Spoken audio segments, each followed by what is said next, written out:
Baseball is presented by Academy Sports and Outdoors. The Royals are going for a doubleheader sweep today after beating the White Sox earlier this afternoon 4-2. Hi, everyone. Welcome back to the ballpark with Rex Hudler. I'm Ryan Lefevre. We'll be joined by Joe Goldberg and Jeff Montgomery in the next segment. If you were worried about the Royals being a little rusty after the All-Star break, well, they played one of their cleanest games of the year earlier this afternoon. That's right, coming after one of their ugliest wins of the year, but still a win's a win. But they were right on tune. Get it to the pin to win. Young, competed, man. I loved the competitiveness in that guy. They were sharp. They got some timely hits, too. And it's always a strain on the pitching staff when you're playing a doubleheader. The Royals got 5 innings out of Chris Young, 4 innings out of the bullpen. To take Game 1, Edinson Volquez makes a start in Game 2. Still a few fresh bullpen arms that Ned has in his extremely deep bullpen, but they'd love Edinson to at least go 6 innings, maybe 7, but he's got to really conserve that pitch count, get some early count outs. I think he'll be all right. We talk so often about HDH. In Game 1, it was MHDH. Madsen, so reliable. Clutch situation here. With 1 out, runners at second and third, he's able to get easy outs on his changeup, fooled the hitters, did his job, and they went on to HDH to get that pin to win.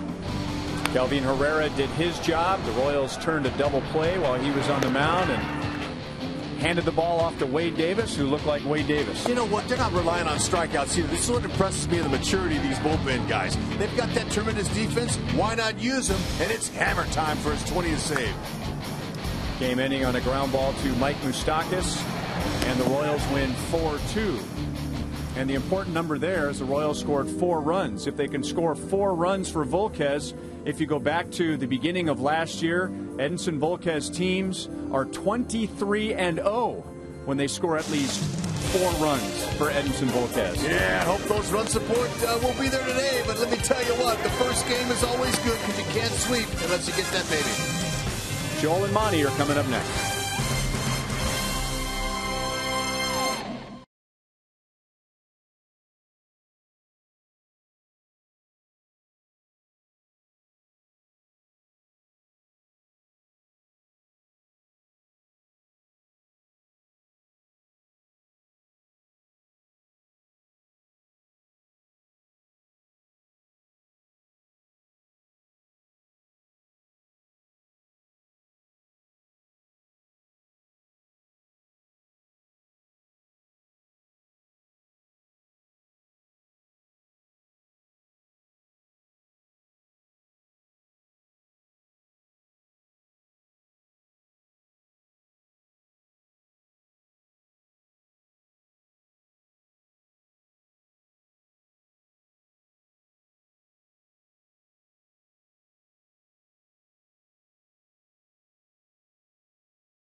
19 games over 500, in first place with a 5-game lead, and they lead the Chicago White Sox by 12. Joel Goldberg, joined as always by Royals Hall of Famer Jeff Montgomery, and as we saw one strategic moment, we are also joined by this guy. No, come on in, it's all right, don't hold him back.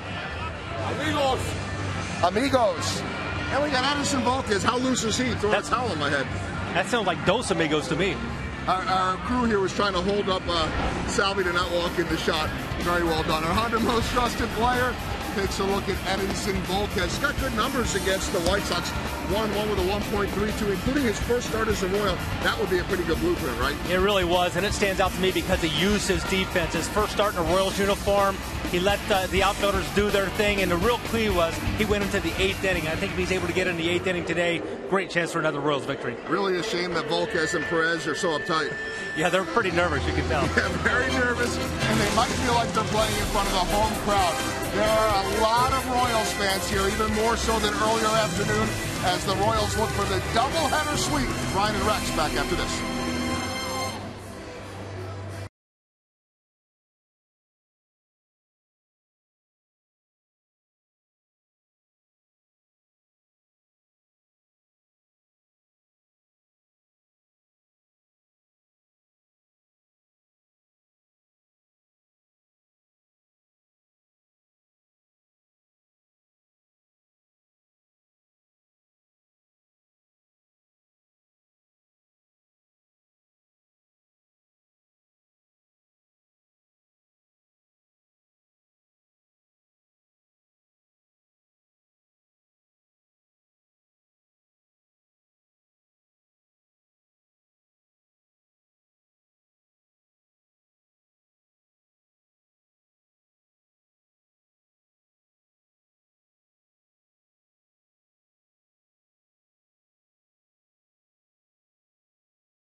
Play gives back to schools across Missouri, so play it forward with the Missouri Lottery.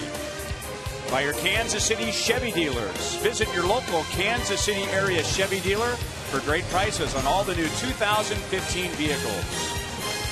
And by Menards. Save big money at Menards on all your home improvement needs.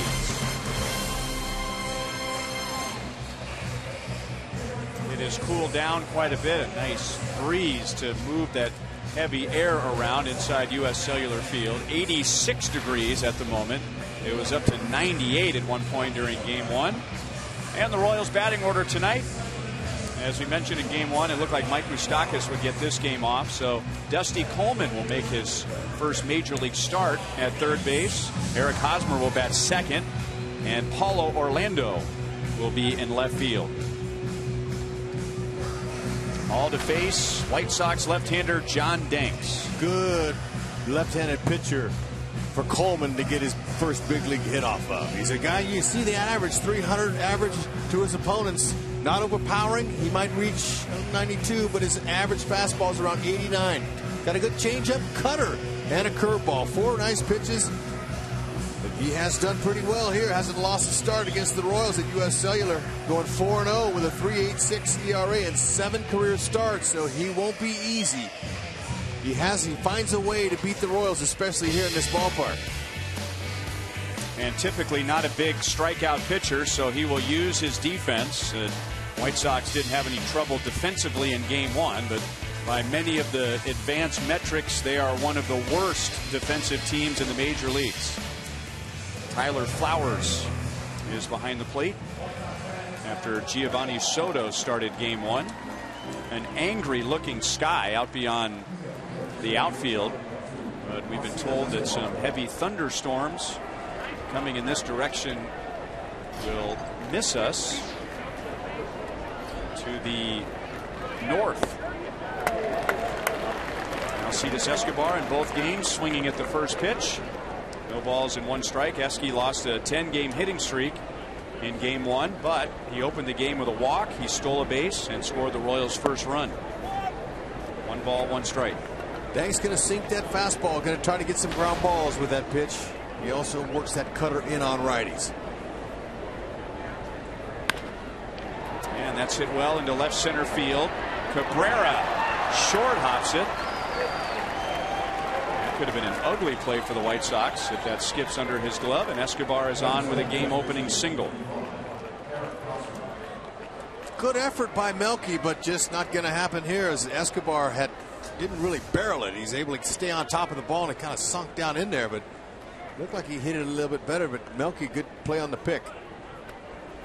Escobar, nice job. He thought about going to second base there, but why go when you can steal it? That's what he's thinking.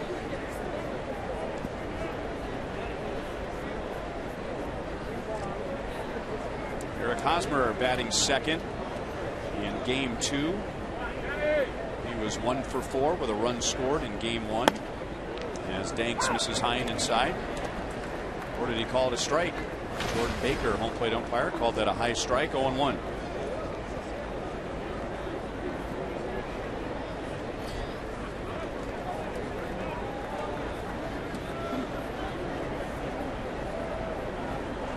Danks has a very good move. Escobar back in time, a little late reacting. See what the righties have done to him. They've busted him up. 12 home runs. First inning's the time to get him too. He's got a 6.75 ERA in the first.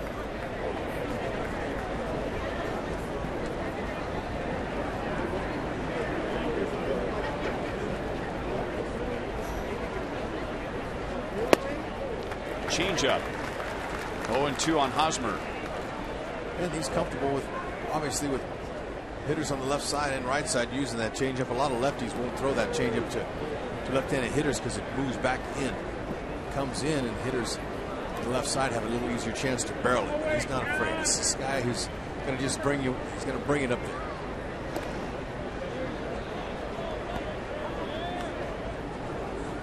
John Danks was influenced by Mark Burley when they were teammates here in Chicago, so Danks will work fast and manages the running game. 2 things that Burley has done very well over the course of his long career. 1-2 on Hosmer. Base stealers have been successful against Danks over 70% of the time in his career. Sometimes you're better off going on his first movement the minute he picks up his leg and just head on to second base. And sometimes you wait him out. Ooh, Jordan Baker said that was outside. 2 balls, 2 strikes.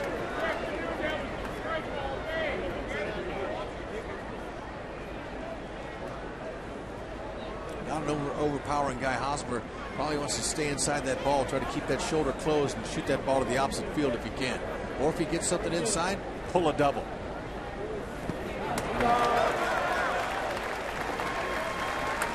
One down in the first inning.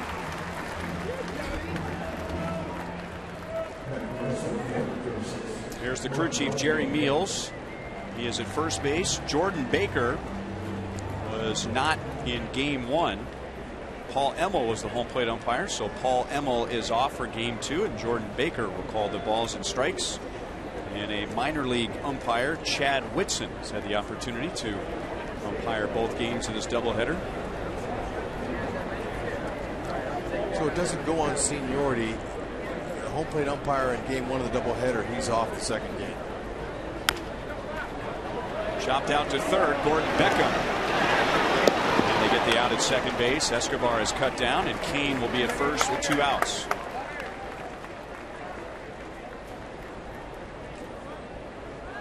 Cain had 2 hits and an RBI in game 1.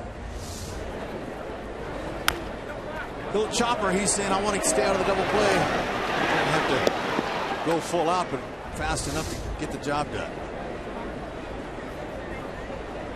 Renzo doing a nice job of stealing bags this year. He's got 17.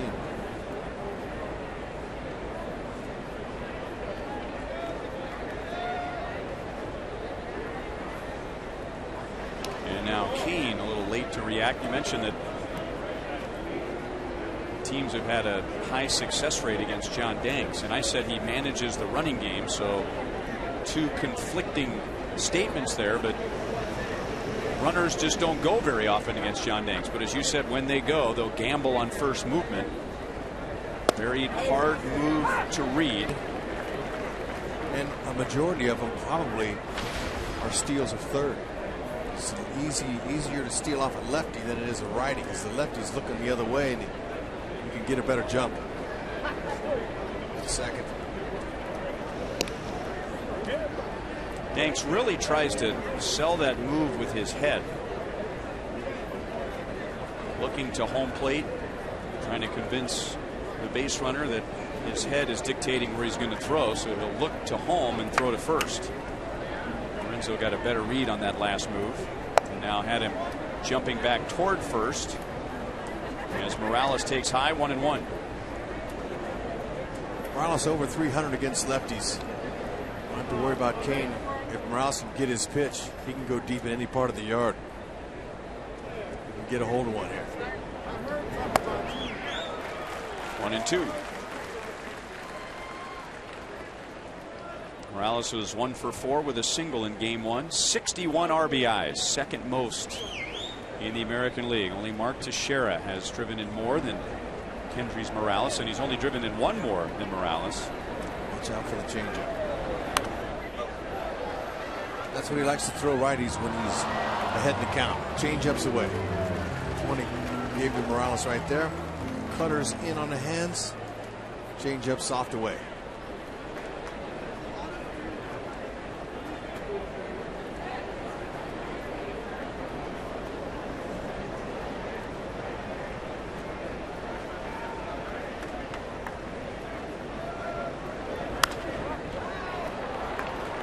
Shallow right field. Abisail Garcia.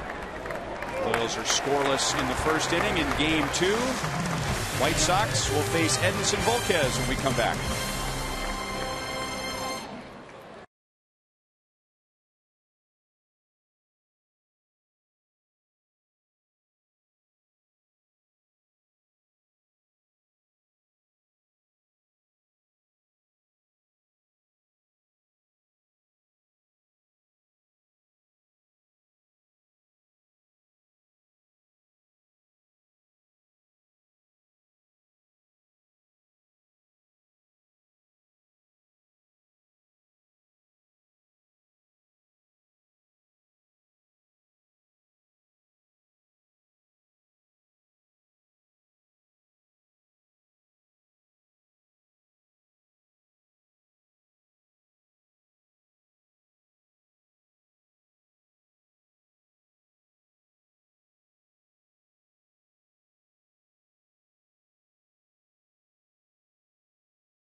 Hits, changes in their lineup. Gordon Beckham will be at third base. Jose Abreu will be the designated hitter. Tyler Flowers will be the catcher, and Tyler Saladino will move from third base over to short, so no Alexei Ramirez. And now Kia puts us in the driver's seat for Edinson Volquez. He is making his 19th start. His last loss was 7 starts ago. He has gone 4-0 during that stretch with good numbers, and we'll add to that he has had 36 total runs of support during that stretch. That's an average of 8 per start. Whoa, man, is he the lucky pitcher?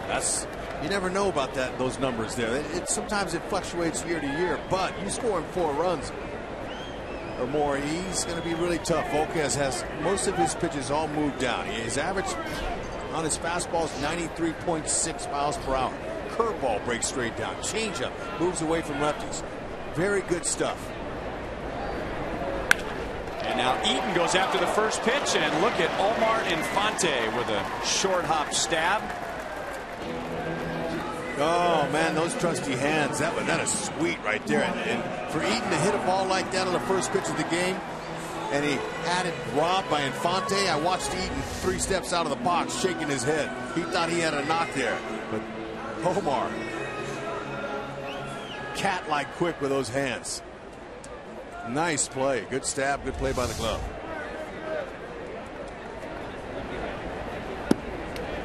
But you know, the importance of Volquez going at least 6 innings would be important for Ned, since he second game of a doubleheader used that bullpen. Even though there was a few good available arms out there, they'd like for him to go deep. But getting early countouts would be that key. Just like that play there by Infante, that helps him. Lots of times, with Volquez's velocity, and in fact he uses a 4-seam fastball up in the zone, hitters foul those pitches off. And that taxes his pitch count sometimes. 2-1 to Gordon Beckham. Long time White Sox second baseman, a former first-round pick, now the Sox utility infielder. And that's off of Volquez. And another break defensively for the Royals. As long as it didn't get him in a bad spot. I'm going to walk that one off. We'll have to see where he got. He got a smile on his face, just waved off the training staff. But Nick Kenny, he knows better than that. He says, I'm going to go check on my guy here. Let's see how it is. Looks like it hit him on his hand. Man, I thought it might have got him on the backside, but been the first place of contact was his hand, and that's not a good spot. Let's take a look at it. It was hit pretty hard, one hopper. It looked like it got him on both places, and the backside.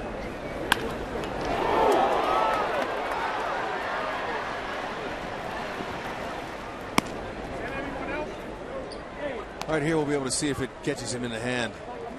Yeah, and it got him right on the thumb, base of the thumb. Looked like they're in that palm.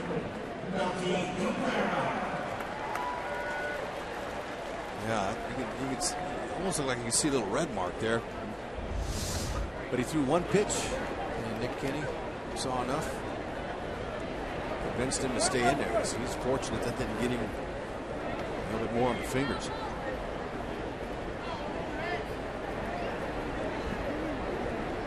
Pitches, 2 outs. He'll work that. See if we can get back in that strike zone. Both balls were hit hard too. Those could easily be hits. There's that good 2-seamer at 94. 2 and 4-seamer. That's 2 pitches off of that one fastball. He's got really good movement with that pitch. He'll lock up some left-handers by starting it in at him and catch the inside part of the plate.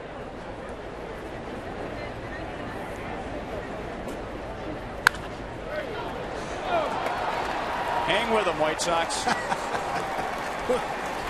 Way to go, defense.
warm up Edinson Volquez, didn't he? I think I saw him out there for a few pitches. Moose uses Gutierrez catcher's glove. Yellowwood bringing the lumber, and that was pitch 12 of an at-bat against Jeff Samardzija in game 1. One of the best at-bats for Moose all year. Mark it down. That was special. All the cutters that Samardzija threw in on him, he fouled off pitch after pitch after pitch, and finally he got the cookie, and he drove it on the line to dead center.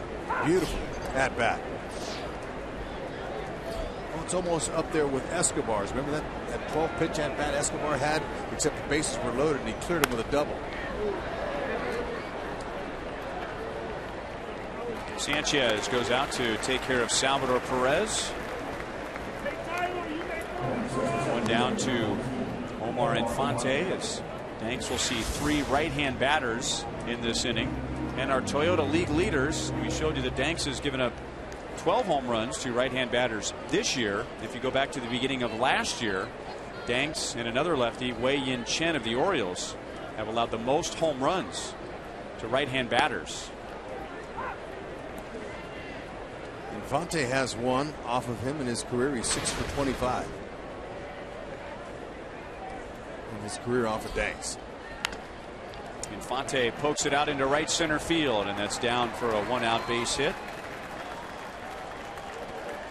Omar was 0 for 3 with a walk in game 1. That's his first hit of the day.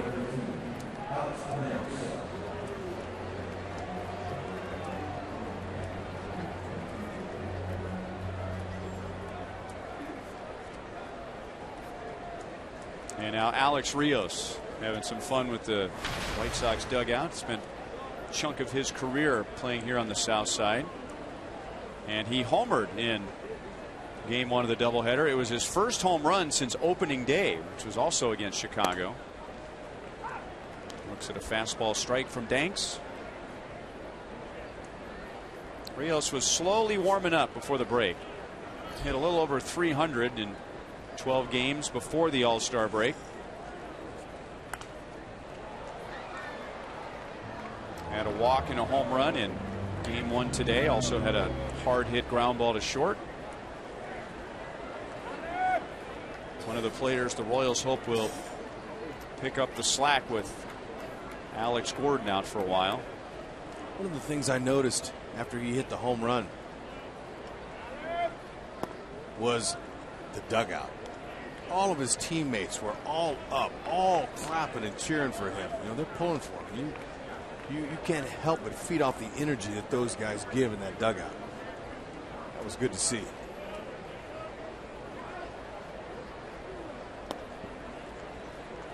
2-2 to Rios.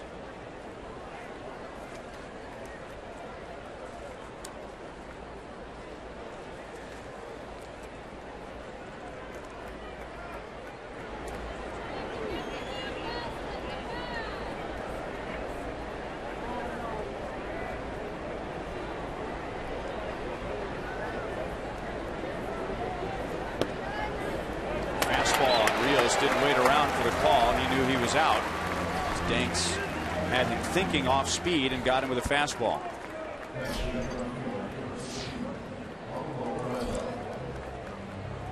Remember, you can get closer to the action at Kauffman Stadium with our Royals Memories program. You can choose amongst a variety of on-the-field opportunities, such as playing catch in the outfield, taking in summer fireworks on the field, and many others. All experiences are available for purchase each game through the MLB.com Ballpark app. So download that today. Pick upgrades and select that once-in-a-lifetime experience. Paulo Orlando did not play in game 1. Gerard Dyson was in left field. Royals got Paulo Orlando from the Chicago White Sox in a trade for left-hand pitcher Horacio Ramirez. What a difference he's made. Making the best of every opportunity. That fastball is the pitch you don't want to miss. Got to look that fastball, look for it, especially in this count 2-0, and then he'll start going to his changeup and breaking ball. Rios He got caught thinking up there, and he took a cookie right down the middle.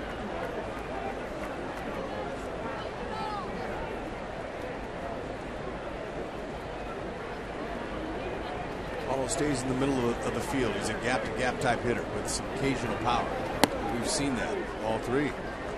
That's twice that Danks has missed high with a changeup. Yeah, he tried to pitch backwards there. He knew he was looking fastball.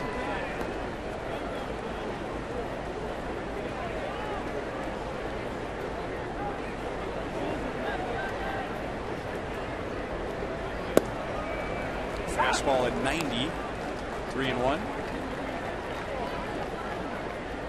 Paulo was a track star in Brazil who had learned baseball. It almost sounds like you're making this up. He learned baseball from Japanese immigrants in Brazil.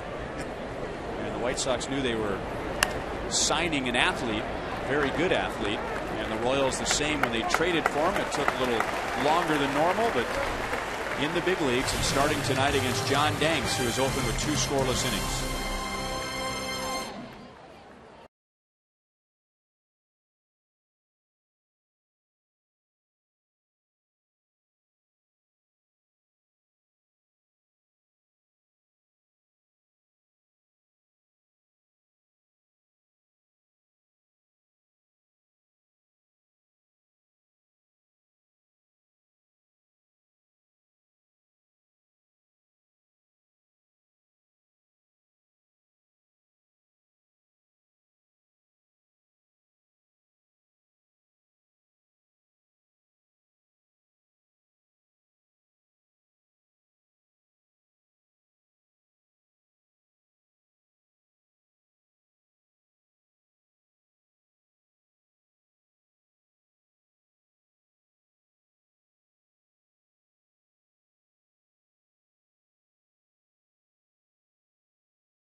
Thankfully, Volquez is okay, but that little slider that hung out of the middle hospital with the Gold Glove over there made that with no problem. Really helped out Volquez. Royals defense presented by Ford.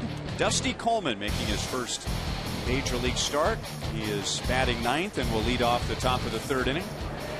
As Volquez gets Abreu, LaRoche, and Garcia in the 2nd. And Abreu jammed. And an easy grounder for Escobar. So another out with just 1 pitch for Volquez.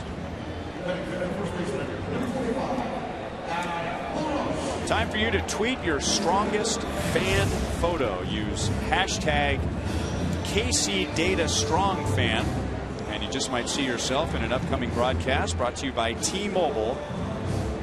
That's hashtag KCDataStrongFan.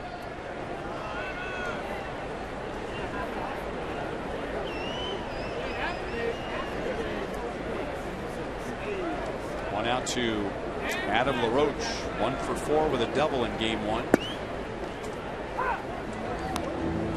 He has just 5 hits in his last 37 at bats, dropping him down to 223. Playing LaRoche dead pull.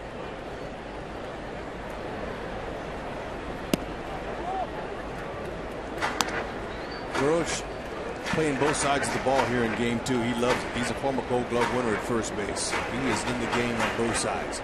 Always helps the player relax when you're in the action and not just DHing the whole time. That can get tiring after a while.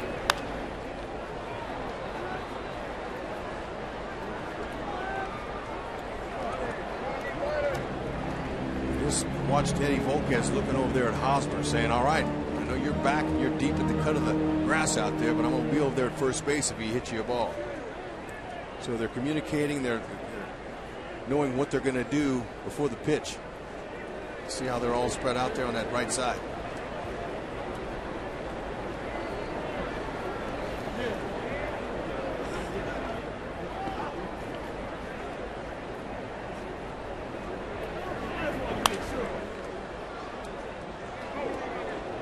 Still 1-2.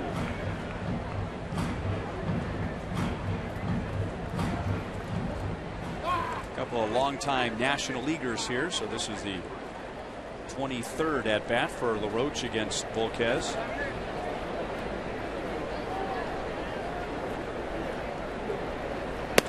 It's a very interesting stance LaRoche does. It's very calm, very little movement.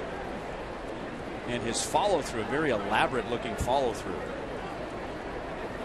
Pretty follow-through. Yeah, comfortable. All by himself. That's the way it's going for the White Sox right now. One infielder all by himself on the left side, and LaRoche hits it right to him. 2 down in the bottom of the second. Had them all lined up just right. Volquez has retired the first 5 on just 14 pitches. And here's Avisail Garcia with 2 down, nobody on. 1 out of 3 with a walk in game 1.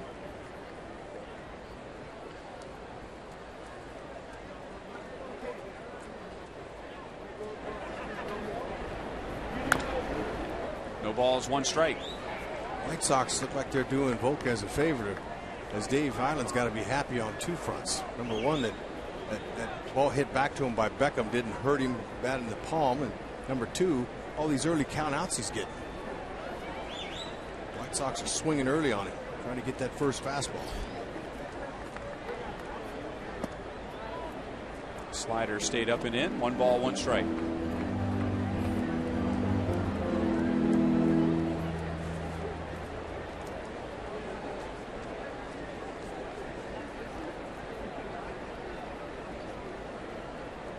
Garcia 1 for 5 in his career off a steady Eddie. 1-2.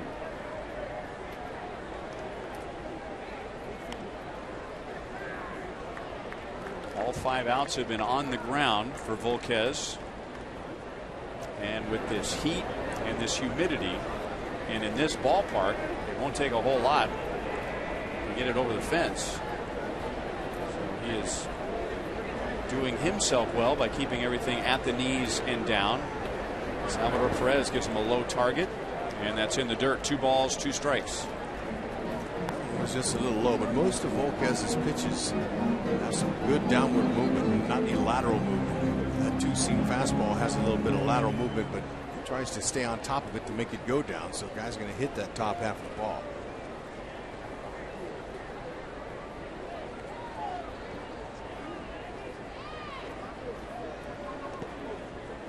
Full count. Tyler Flowers is on deck.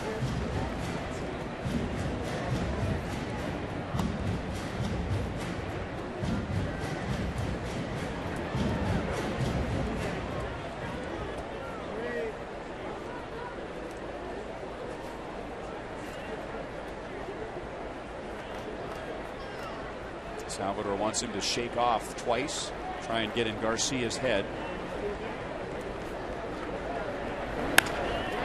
That's lined toward right center field and will go all the way to the chain link fence. Garcia's big, he can run, and he's going to end up with a 2-out triple. Looked like an NFL tight end running the bases. He knew exactly what was coming and he got it and just stayed with it. Didn't try to pull it, but hit it in the opposite field gap. And then the way he took off out of that box, you gotta like that. He was not looking for 2, he was looking for 3. There it was on the outer half. Good short compact swing for his size. He can really run. King, nice job picking it up off the track. Didn't take a crow hop, got it right to Infante. Infante had a hard time with a handle, but wouldn't have thrown him out anyway.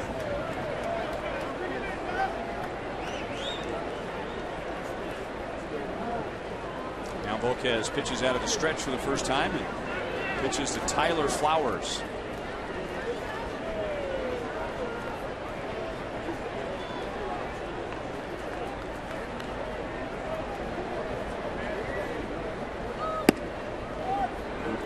Outside for ball one.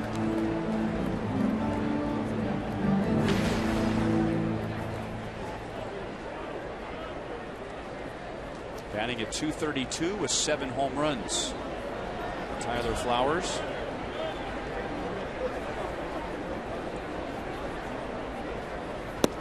Good slider away. 1 ball, 1 strike. It'll be interesting to see with Coleman, the rookie third baseman, and you know how Salvi likes to throw around the bases. See if they'll try to sneak in a pickoff sometime. You see Salvi look at him. You see he's looking down there. He's saying, all right, now I want you to be ready. Salvi directing the traffic out there. And now in the dirt, 2 balls and 1 strike. Remember a couple of years ago, Hud, we were here for opening day. It was James Shields' debut as a Royal, and it was the first year that the White Sox passed the torch from A.J. Pierzynski to Tyler Flowers. They felt like he was ready to be the regular catcher, and it just hasn't quite worked out the way that they'd hoped. 195 that first year, 241 last year, 232 this year. He does have some pop.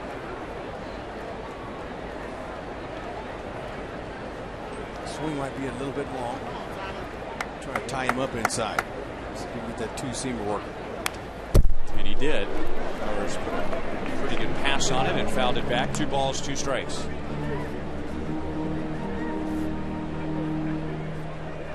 Giovanni Soto, White Sox other catcher, homered in game 1.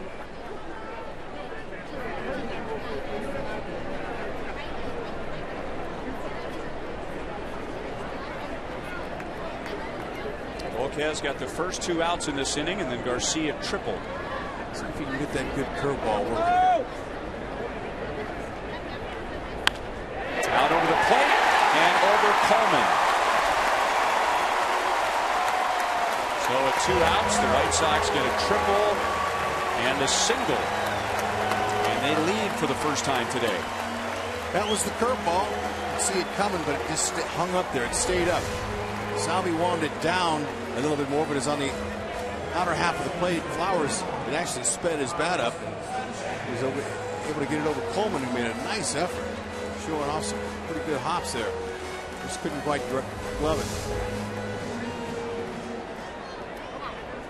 22 driven in for Flowers.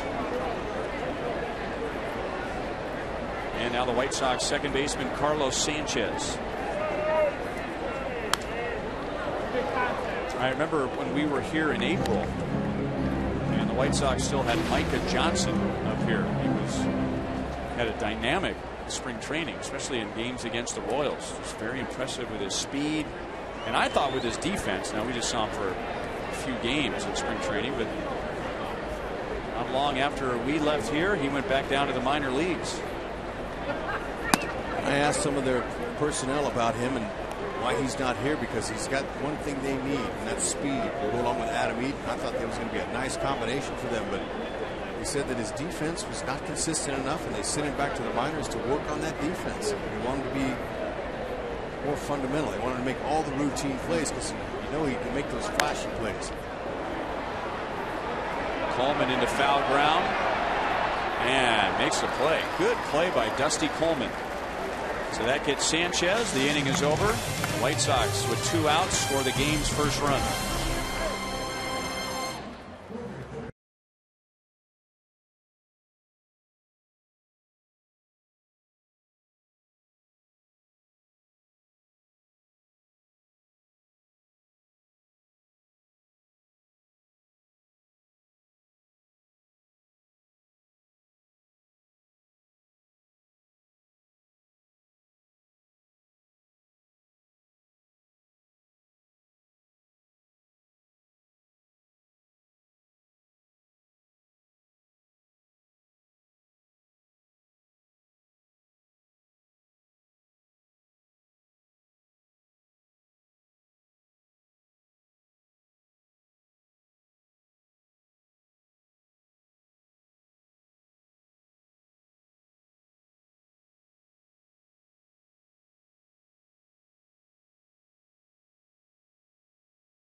Place to spend your Friday night than at Kauffman Stadium. You can stock up on dollar hot dogs and peanuts for Buck Night, presented by Visit KC.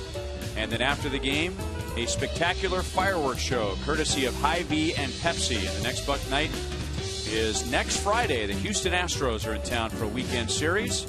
Tickets at Royals.com or 1-800-6-ROYALS. Come out and watch two very good teams in the American League, the Royals and the Astros, as Dusty Coleman in his third Major League at-bat takes a strike. He's making his first Major League start, with Mike Moustakas getting game 2 off.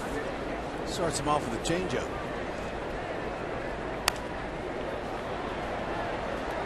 LaRoche, long run, and it's off of his glove. So changeup and curve. Coleman wants that fastball, and LaRoche, he usually makes these plays here. He's a very athletic first baseman. Just hit the outside of his glove. Didn't quite have his glove opened up the way he wanted it. Coleman gets another chance.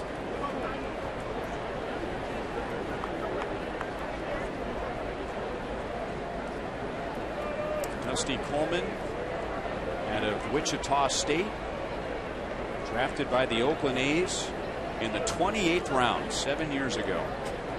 He is from Sioux Falls, South Dakota, but makes his full-time home now in Shawnee. 1 ball and 2 strikes. When you see a pitcher, a veteran like Danks, this gets a young guy ahead in the count. He's going to try to get him out and swing out of the strike zone. Ball down and in the dirt. Flowers to LaRoche. Strikeout number 3 for John Danks.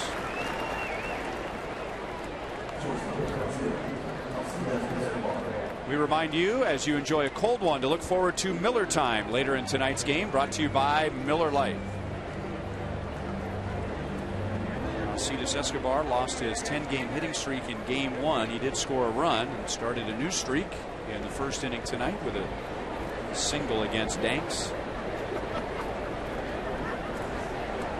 For the longest time, Escobar had a lot of trouble with Danks. The hit game made him 3 for 23. Looks like now he's starting guys off with changeups and curveballs. Wait the fastball out. Almost came out of his shoes with that swing. 1 ball, 1 strike. He's looking to do some damage with that swing. Escobar now, and it's been a long stretch, 28 games, hitting right around 350. Well, it's his aggressive approach. The fact that he's trying to get that pitcher before he gets him. Not waiting around. It's a good cutter.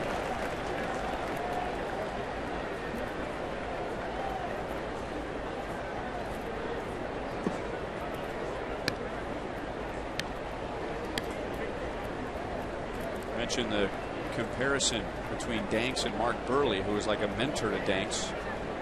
Both at their best with a good cut fastball. It was Danks, or Buehrle's trademark pitch. Danks in his best years has a good cut fastball, but with an ERA of about 5.5, a number that stands out for me, Hood.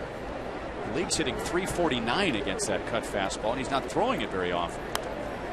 No, but he's not overpowering, so he can't blow you away over the middle. So when he makes mistakes over the middle, they all get hit. Seems like they're seeing the ball pretty well off the Danks. Has command issues at time with that cutter.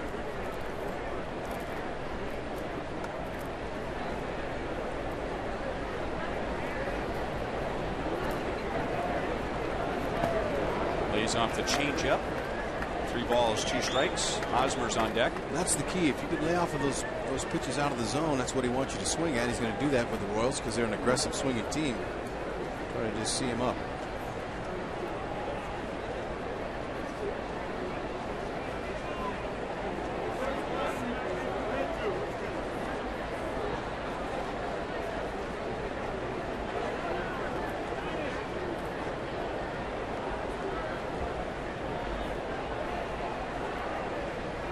Both combatants here dealing with perspiration. Danks to the back of the mound to get some rosin on his slippery fingers, and Escobar taking off his helmet to wipe his forehead.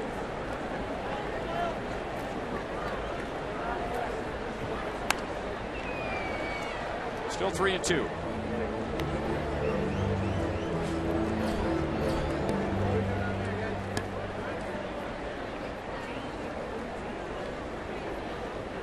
Escobar again trying to get that perspiration off of his forehead, make sure it doesn't roll down in his eyes. Flowers was getting ready to set up way inside on Escobar and see if they go with the same pitch. Nope. And Escobar takes a walk, so he's been on base both times against Danks. That's Danks' first walk. 1 on, 1 out. Esky very patient up there. It's nice to see him not up there flailing and bailing. He's concentrating. He's able to get on base. He's seeing a lot of pitches.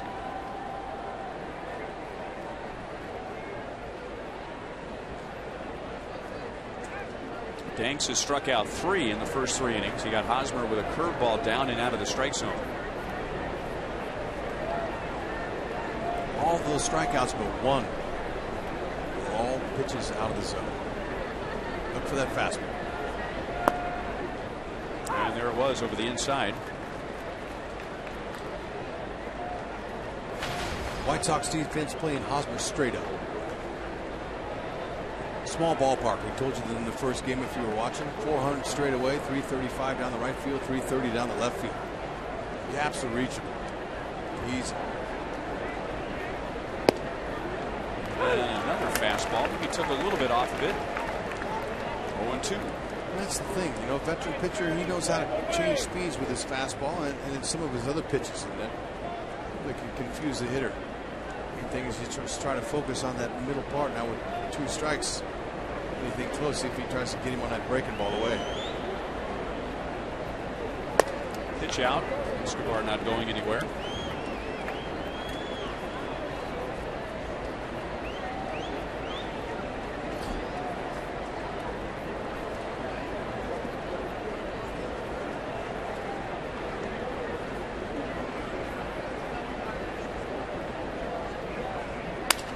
Crack bat, and it'll pop up to Beckham.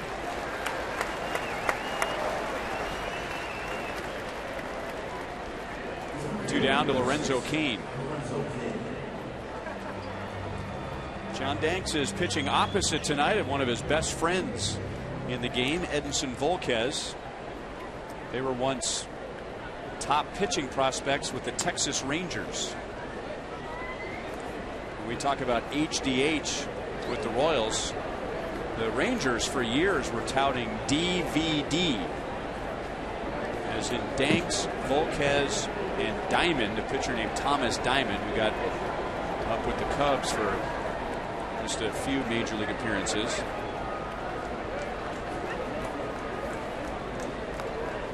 Danks was traded here for a pitcher named Brandon McCarthy years ago. McCarthy's still pitching. He may have injured himself this year with the Dodgers.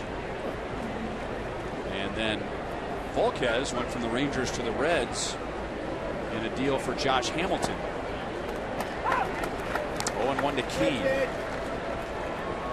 I remember interviewing Edinson Volquez before that first series of the year, Royals and the White Sox, and asked him about his friend John Danks, and he interrupted me mid-sentence and said, "He's my best friend." Wow.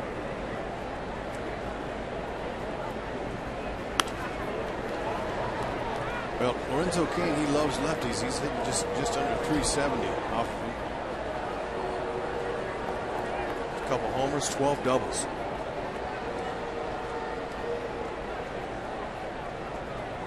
Had a 2-hit game in the Royals' 4-2 win earlier this afternoon, driving in his 43rd run.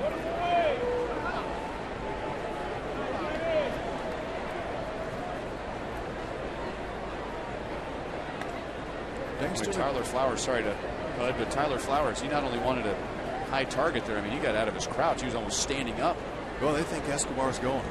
He wants to get a pitch he can catch and throw cleanly. But Danks doing a nice job so far getting ahead of hitters. No, he's got him swinging on his terms. And now it skips away and puts Escobar in scoring position.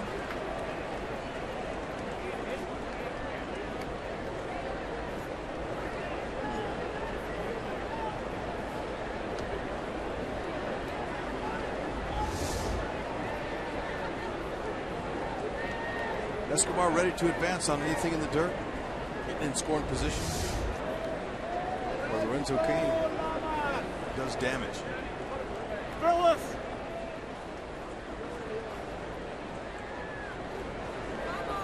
Again, a very high target, and that ball was down.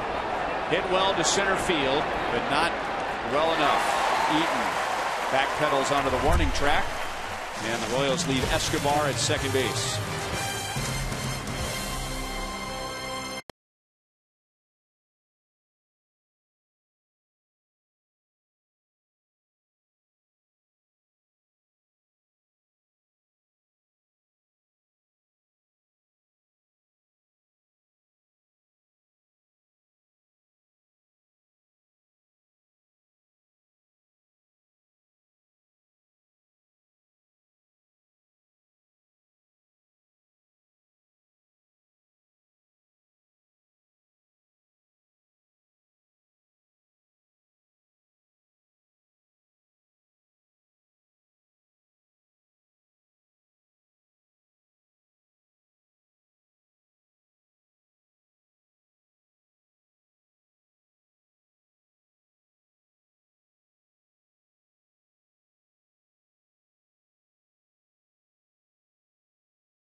The U-verse revolves around you. Call 1-800-PIC-ATT.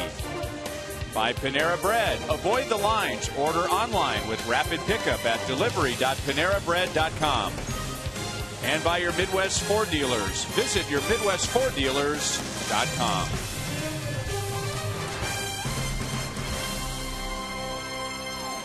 From Lake Michigan, looking into downtown Chicago.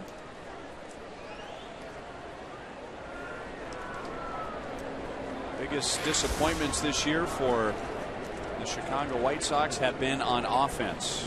Our Academy Sports and Outdoors leaderboard, the White Sox were supposed to be better this year offensively, and if we could go back to that after this pitch, I'll compare some of those numbers to last year.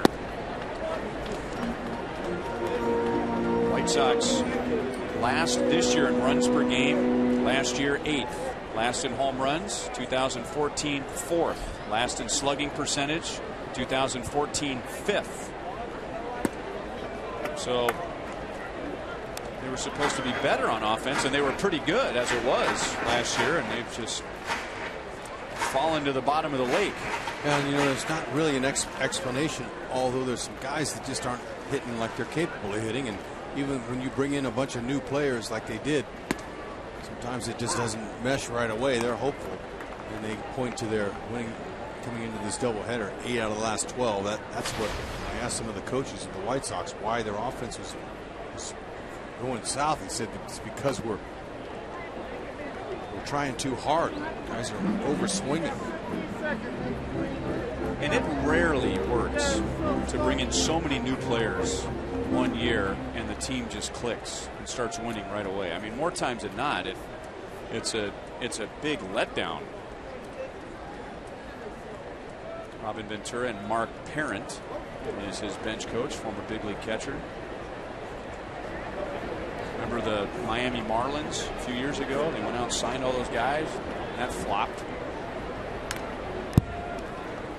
Red Sox a few years ago happened to them too. Well, even this year, the Red Sox, they went out, added a bunch of so-called impact players that were going to turn their season around. That's backfired. San Diego Padres, another example. That hasn't taken off like a lot of people thought it would. Volquez got a glove on it. Safe at first.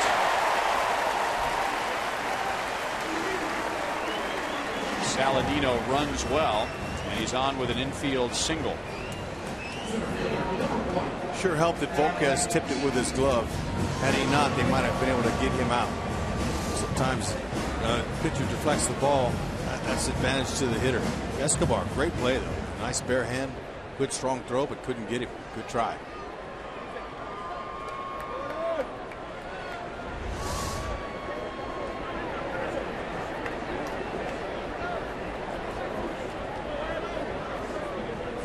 Leadoff man on for the leadoff hitter, Adam Eaton.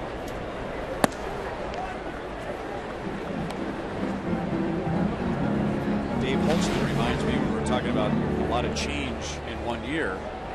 Remember the Marlins then traded all those guys to Toronto, and the Blue Jays thought they were going to get a lift, and that didn't work out.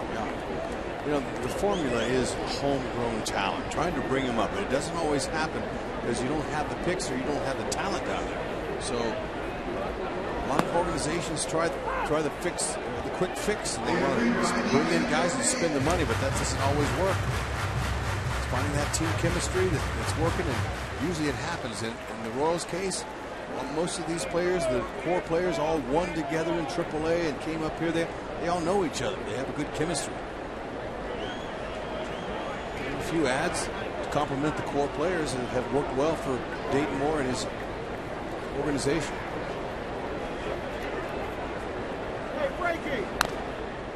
Hold foul by Eaton.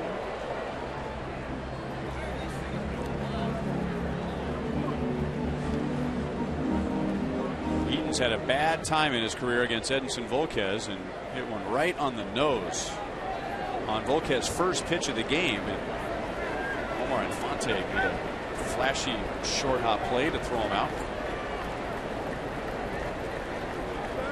White Sox easily could have had hits from their first three hitters. But because of the Royals defense and some good fortune, all three hitters were out. Changeup struck him out. Number 1 for Volquez.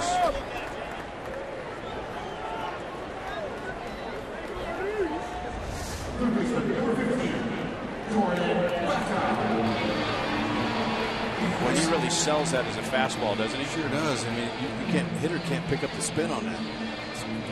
It's curve. I mean, he reaches back like he's going to throw it through a tank.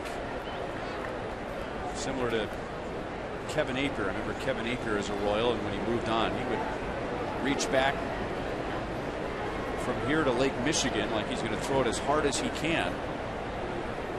And the ball just never gets there. Yeah, whenever you bring up Apier's name, I just cringe. I think I had one start against him and went 0 for 4 and never even sniffed contact. He was vicious. His mound presence was really good. Strong, dangerous. Looked like grunting. Snorting. I mean, yelling at himself. Oh, he was a handful.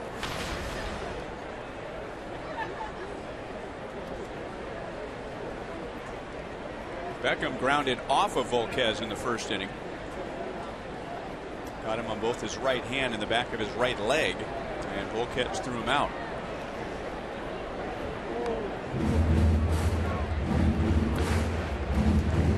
Saladino runs well. He does not have a major league stolen base attempt. It's just his 5th big league game.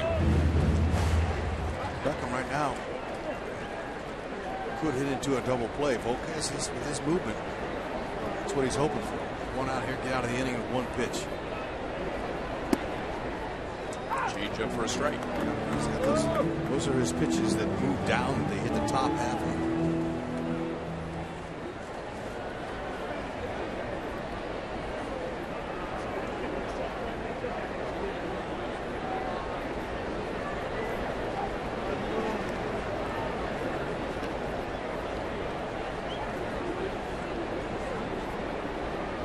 White Sox tried to get their running game going in the first 2 innings of Game 1, but Drew Butera, who was behind the plate, threw out Eaton in the first inning and Garcia in the second inning. Good hard slider down and away, 1-2 on Beckham.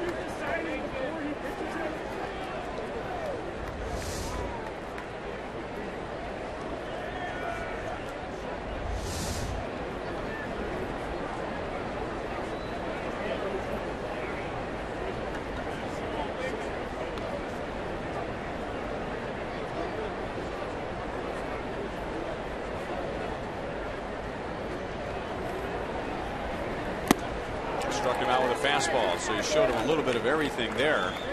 Back-to-back strikeouts for Volquez, 2 down in the third inning.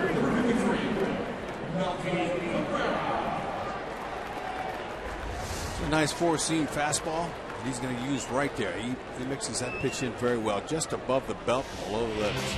There you go, Hud. Oh. Yeah. It's Travis Fryman. Napier, you know, and he had a lot of arms and legs flying everywhere, but it's hard to pick up his pitch. It add to my nightmares.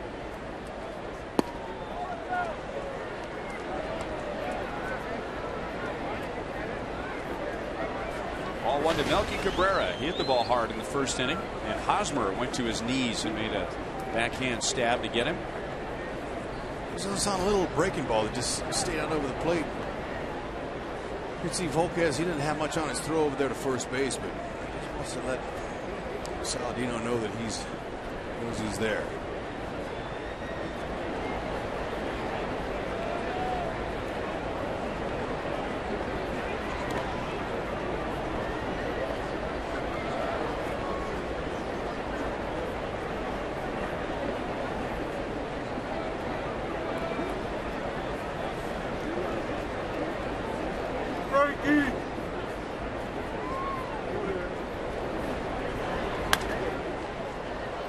And a play, 1-1 on Cabrera.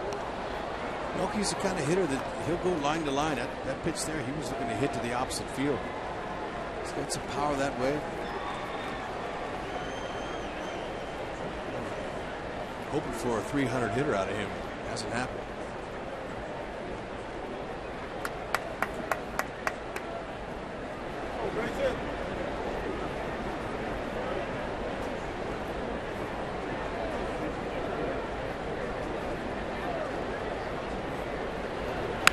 Off of Volquez.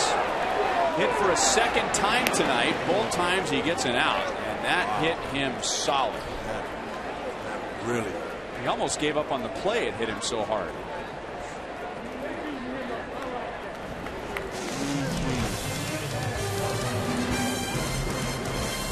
Back of the left leg.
Danks. Yeah, he's been a ball magnet for some reason. They're directing. In fact, I caught a little bit of his palm and a little bit of his backside. This was pure backside.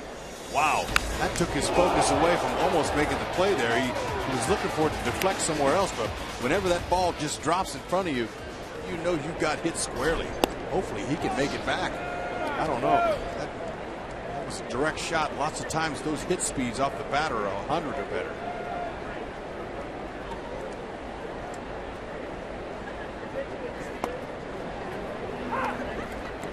One and one to Kendrys Morales. He flied out to right field in the first inning.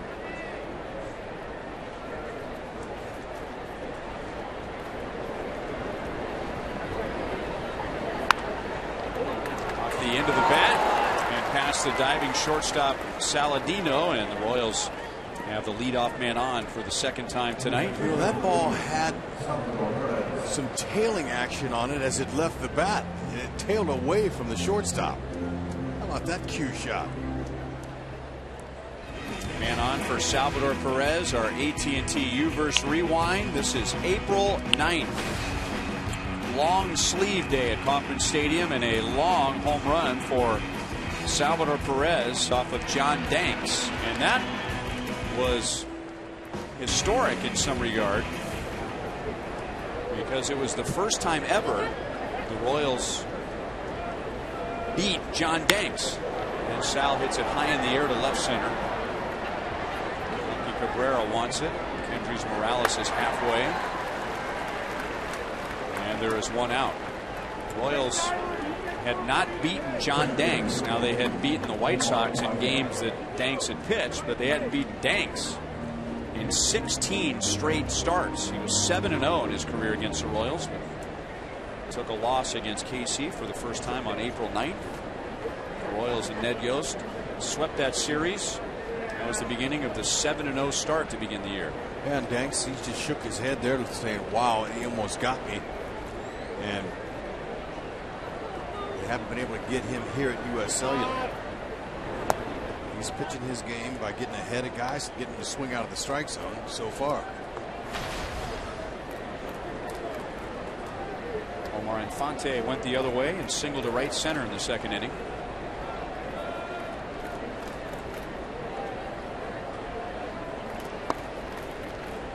One ball, one strike. Sinking fastball. Good pitch there.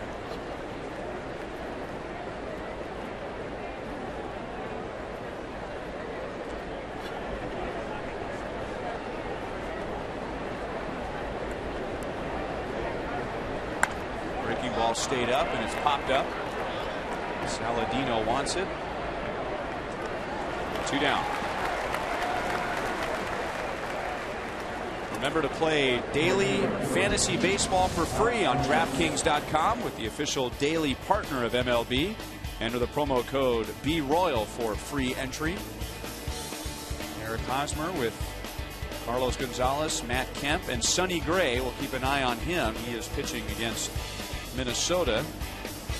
Second place in the Central. 5 games back of the Royals. The Royals have already picked up a half game with a win earlier this afternoon.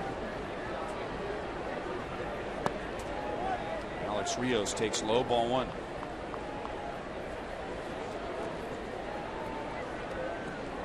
Good to see a smile on Edinson Volquez's face. He's been nailed twice tonight. That's below the knees, 2-0. Volquez, he does a lot of smiling. He's a happy guy. And that really is a welcome addition in that clubhouse. Being a leader, having a veteran presence with a smile. He's happy. That's good. It goes along with Morales. All those new added players, including Rios, have really complemented the core players here. Attitude is everything in baseball.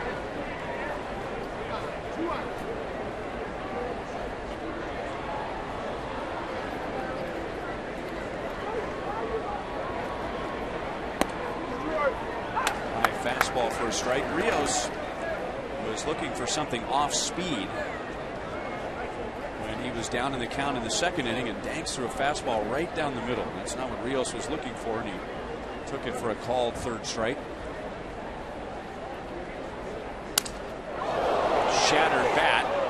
bat goes in one direction, the ball in the other. And thankfully, everybody is fine on both sides. The bat was the dangerous part. The foul ball was high in the air and gave the fans plenty of time to react. But that half bat went spinning into the crowd and maybe hit that young fan on the right arm. Look how dangerous that is. Sharp end, and the other end of the business part of the bat can be very dangerous.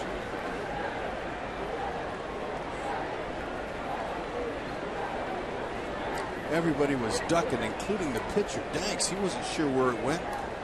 Splinters went everywhere.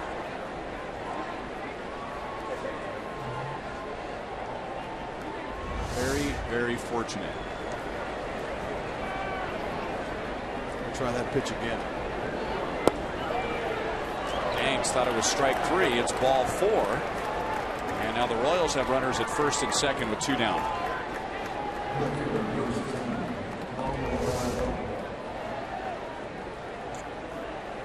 Yep. Ball was inside. Rios knew it all the way.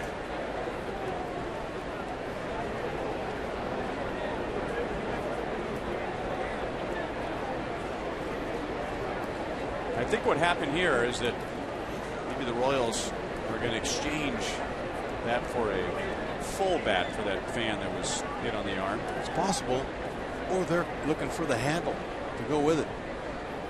Put it back together? Yeah, I don't know what that is exactly. You might be right. But there's not a lot of hitters want to give up a good piece of wood. There's nothing you can do with that, right? No. He's going to make a spear out of it. Yeah. Just keep an eye on where it looked like he handed it down already to the White Sox. Well, lots of times when a bat ends up in the stands, they take it to the people in the back of the stadium, their customer service. They can pick it up at the end of the game. That one went back to the field. 1-1 on Paulo Orlando. Signed by the White Sox in 2006 out of Sao Paulo, Brazil. Traded to the Royals in 2008. Spent parts of 2 seasons at Wilmington, parts of 3 seasons at Northwest Arkansas, and parts of 3 seasons at Omaha.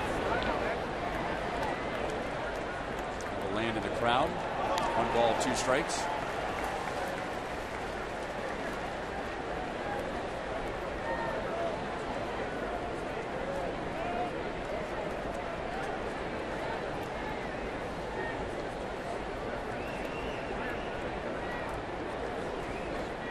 Down in the county, could look for a changeup. 2 strikes. Anything close? Get the swing out of the zone, I'm sure. It's going to be out of play. I'm glad I'm on TV tonight for the purpose of not having to describe the brilliant sky above U.S. Cellular Field. I mean, just a glorious combination of blue sky, sunshine, big white puffy clouds, gray dark clouds. Yeah, so right. there you go. Just take it in, man. Impressive. Still 1-2. Storms missing us on both sides, mostly to the north, but there's some business going on in those clouds to the south.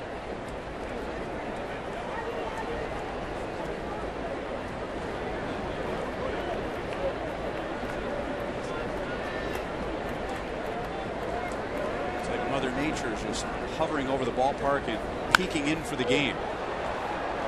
Still 1-2 in Orlando. One that felt good. But at least the tarp is covered up here down the left field line.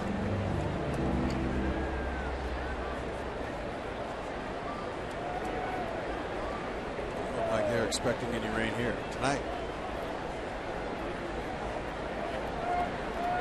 Paulo getting closer and closer.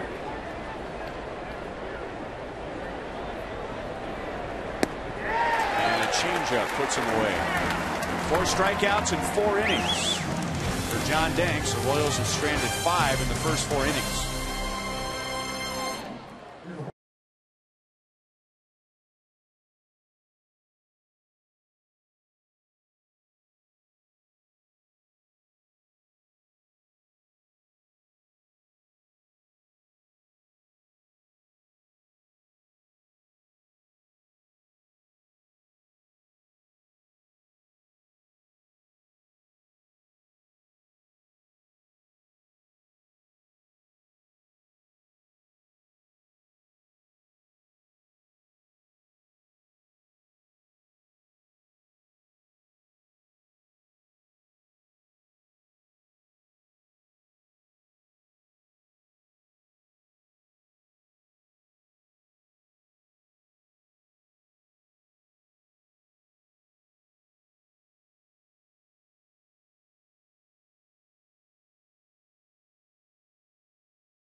Bottom of the fourth, we take a look at our University of Kansas Hospital injury report. Good news, Chris Medlin, his last rehab start last Wednesday, 7 innings and no runs.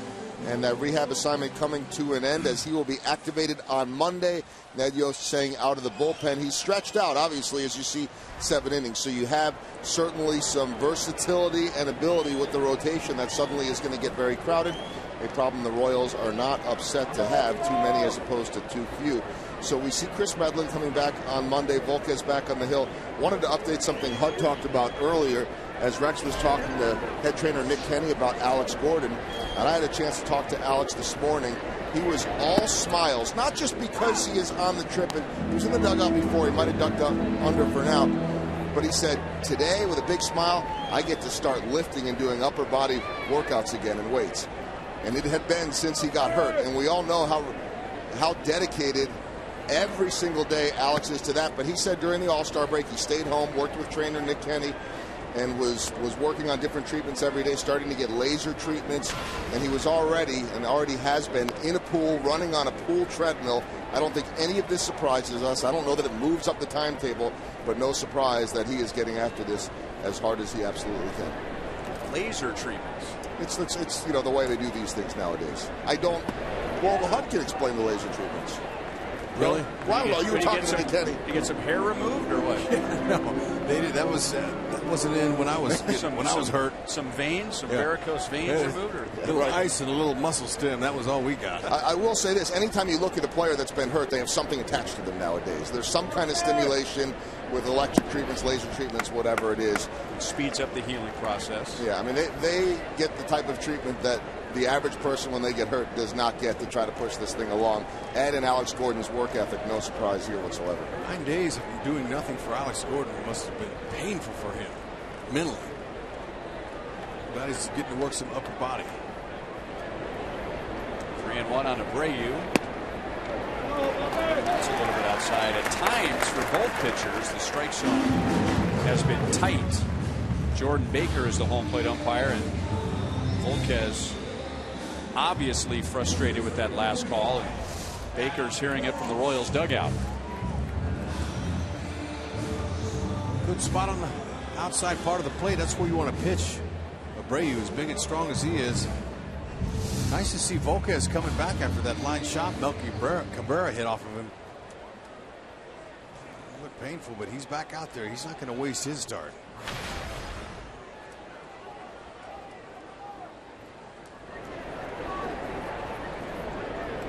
Roach grounded out to Escobar in the second inning.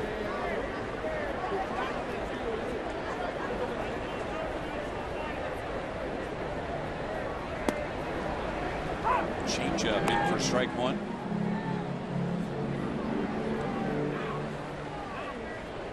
And with one strike, the Royals will shift defensively as Dusty Coleman goes over to the right side of the infield to join Infante and Hosmer. You can see those infielders, they're all talking to one another. And now a slider in for a strike, 0-2. Because they all got to know who's covering. Nobody out, runner at first base. Who's going to be the pivot man on the double play? They all are looking at each other, pointing, and letting each other know what they're going to do when that ball's hit.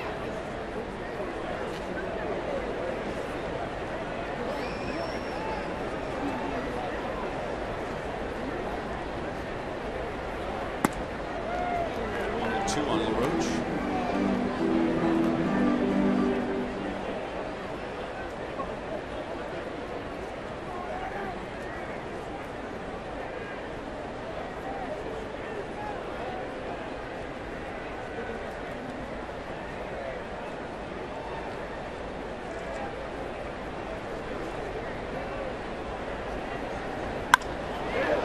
Very high and very foul.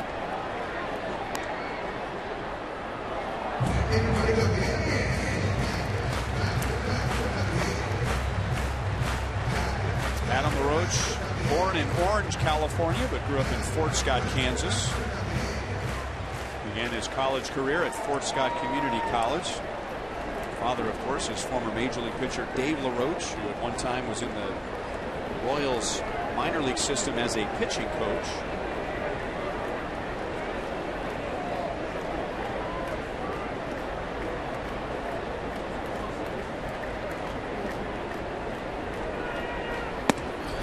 High fastball strikes him out, 96 miles an hour. And that is number 3 for Edinson Volquez. Speaking of high heat, round out your postseason bobblehead collection next Saturday, July 25th, with a Yordano Ventura bobblehead. Be one of the first 15,000 fans through the gates to receive this one-of-a-kind Ventura bobblehead, commemorating his performance in Game 6 of the World Series. That's courtesy of Fox Sports Kansas City. And then celebrate Hispanic Heritage Night with the Royals during our Viva Los Reales event. There's a lot going on the 25th before and during that game with the Houston Astros. One on, one out to Avisail Garcia. He scored the White Sox run in the second inning.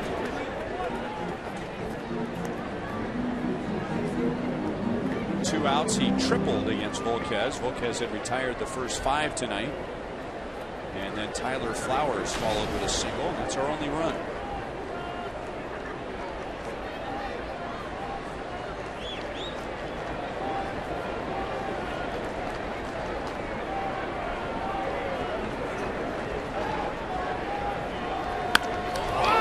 That went over Volquez's head. Garcia is 2 for 2. Volquez almost got nailed for a 3rd time tonight. Oh man, but he was quick to get out of the way of that one. Even though you don't have very long to react. Oh, just missed him.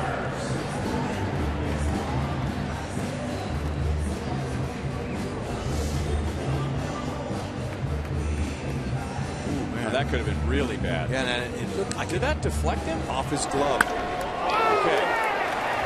He just got a piece of it, almost was able to catch it. For some reason, they're directing everything back up the middle.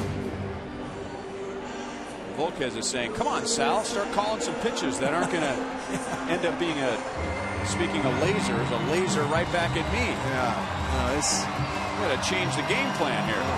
Volquez is not real happy, but what are you going to do?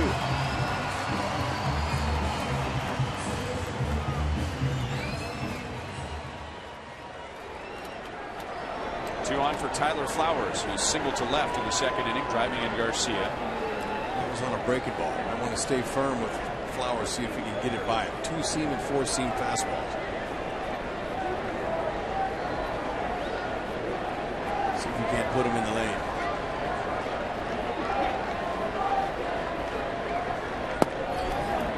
Fastball at 96, rides inside, ball 1. Volquez has induced 9 double plays so far this season. I'm not surprised with his pitches. They all moved down. That's what he wants here in the worst way. Especially not at him.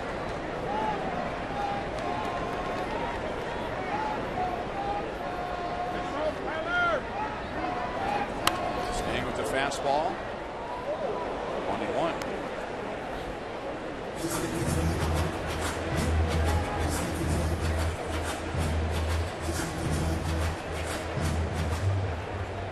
This will be pitch number 60 for Volquez.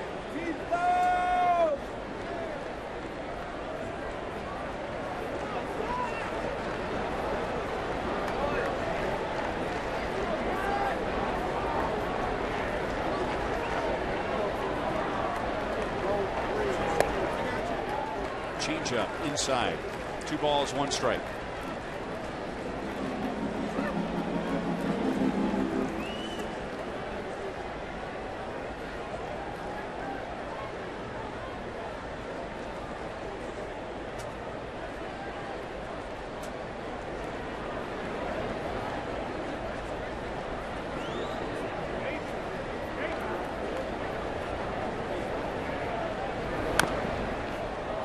Speed.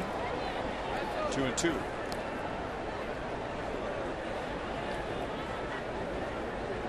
you set him up with the fastballs last time up, tried to put him away with a breaking ball, maybe trying to go backwards this time here. Set him up off speed and put him away with a fastball. He struck out LaRoche with a good fastball at 96 in this inning.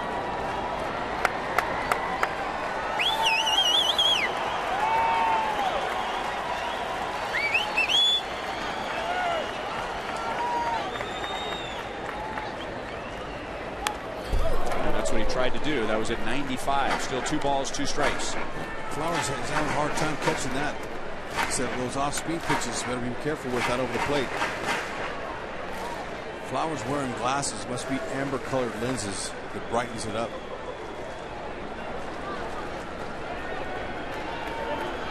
Also could be prescription. It's possible.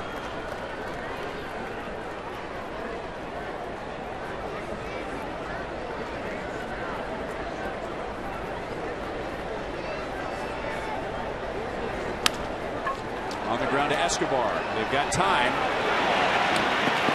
And they turn the double play. There it is. That Flowers was running. 6-4-3. Inning over.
Chicago. Our Mazda game break takes us to Detroit, where Victor Martinez has been skying them lately.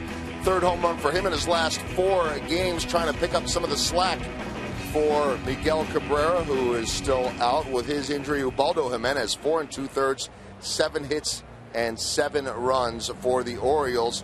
Seems strange to say, guys, but the Tigers, a win will put them back over 500. They're at 44 and 44. Wow. No sympathy cards. I don't think that was part of the plan for them to be at 500 during the All-Star break. The Royals are 19 games above 500 after winning earlier today. Dusty Coleman leads off for a 2nd time tonight. And he pops it up to the left side. Changeup had him out in front. Saladino makes the play. Coleman is 0 for 2. John Danks so far doing a very good job of mixing his pitches, changing speeds. He's allowed 3 hits in the first 4 innings. Couple of walks. The Royals have had base runners. They have stranded 5 in the first 4. Only 1 ground out. Yeah, it's all about changing speeds and keeping the hitters off balance. And we're seeing, every time we've seen John Danks, he's looked like an ace pitching against the Royals. For whatever reason, he just pitches his best games, and he knows it coming in. If you look at his numbers, an ERA up over 5, 4-8 record coming in. You see the numbers and you go, wow, well, we should mop this guy up. Doesn't always happen, especially when you have a mental edge on a certain team like Danks has.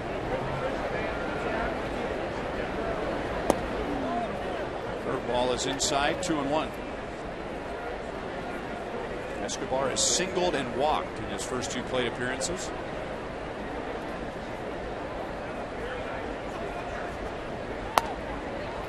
And now 3 balls, 1 strike. Especially all the pitches that he's got.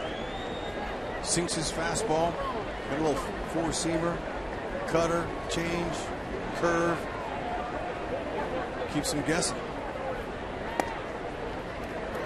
Escobar walks for a second time. Third walk allowed by Danks. Coming up on August 8th, it's Husker night at Kauffman Stadium. The Royals will be playing these Chicago White Sox, and the first 6,000 fans who bring their Huskers night ticket to the designated table will receive this limited edition red and white KC Royals Husker cap, courtesy of Fox Sports Kansas City and Rally House. And you can get this exclusive ticket package at Royals.com/special events. Well, we know Alex will be there, but I wonder if one of my favorite corn Huskers of all time will be there, Darren Erstad. Maybe we can get Ersty to come. Yeah. Remember, Alex had a big night last year on Husker night. Go Big Red. Yeah. Remember that? We got him to do that at the end of the game. Uh-oh, he's got Escobar in trouble now. Oh. Well, there's Danks' good move. Escobar caught stealing, 2 down.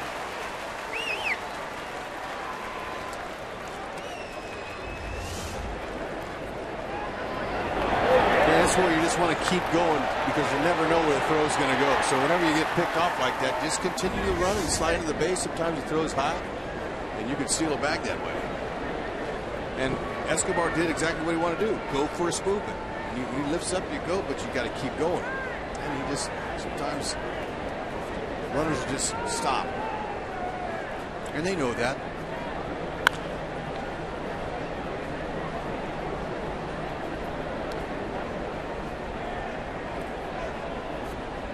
Hosmer is 0 for 2 so far tonight.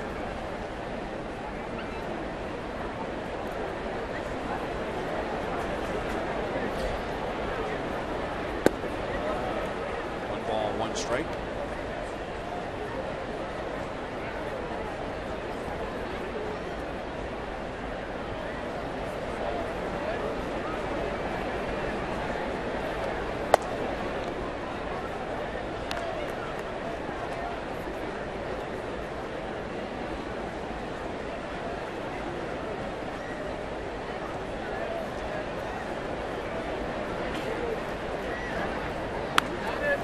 Didn't mean to do it. And a slow roller out to Saladino. Hosmer running hard makes it a close play.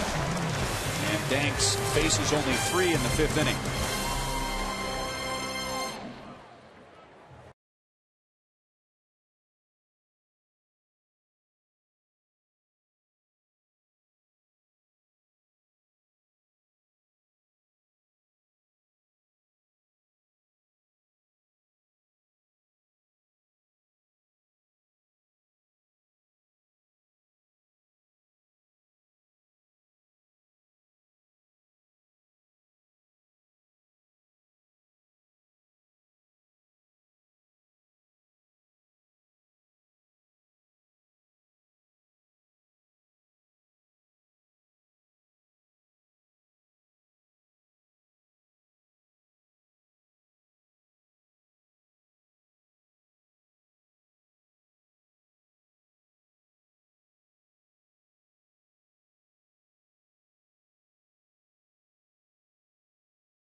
Sox 1 run, 4 hits against Edinson Volquez. Here are tonight's sprint cuts of the game.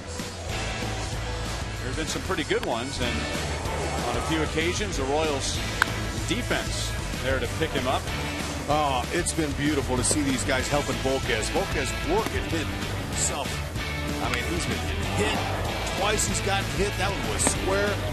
He is hanging in there, keeping his team in the game. You got to love what he's doing. That's a near miss there. Rolls up a double play. Got to love it.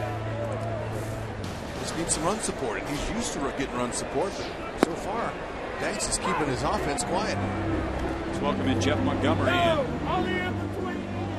at what point, if at all, does it affect Volquez? I mean, it's one thing you get hit once, maybe twice, but he's had 3 balls either whistle right at him or whistle over his head in the course of, what, 4 innings. Yeah, it's actually a situation where a lot of times you're pitching away. You're allowing guys to get extended. So maybe you make the adjustment where you start to come inside a little bit more and just force them to use that other part of the field. And I think that's one thing I've noticed a little bit with Volquez tonight. Getting a little frustrated with the fact that they are using the middle of that field so effectively, but fortunately not a lot of damage.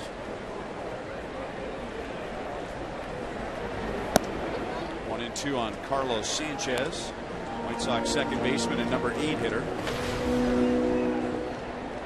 Fouled out to Dusty Coleman at third base in the second inning. Coleman made a nice play running deep into foul territory.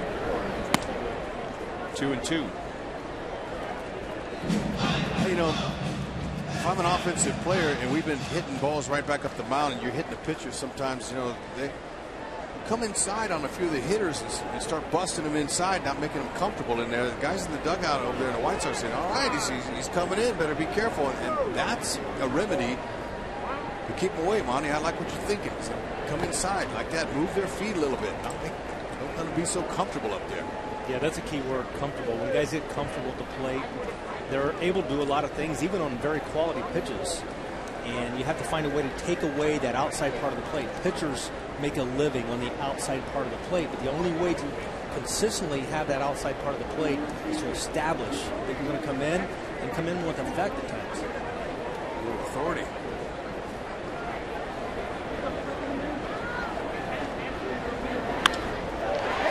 Line to left field. Sanchez has a leadoff hit. That's a third straight inning the White Sox have had their leadoff man on.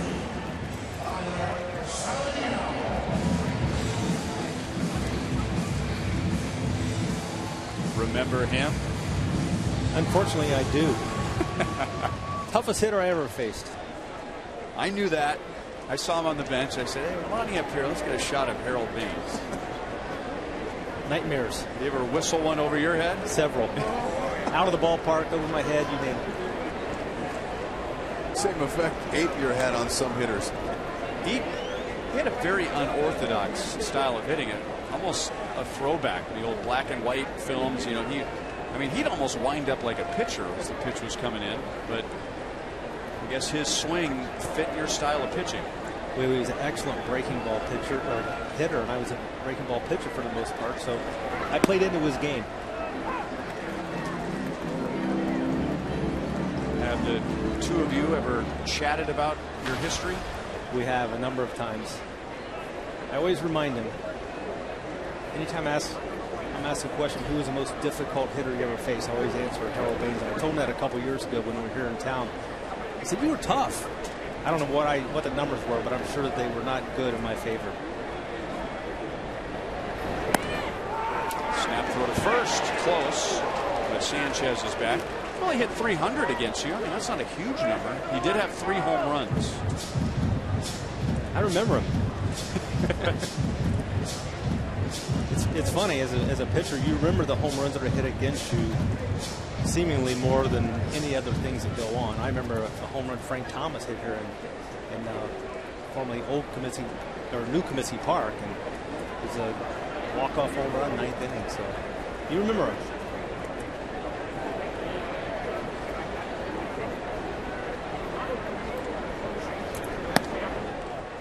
Two on Saladino. I remember now. I only got to broadcast your last major league season. I can only remember one home run hit against you in 1999.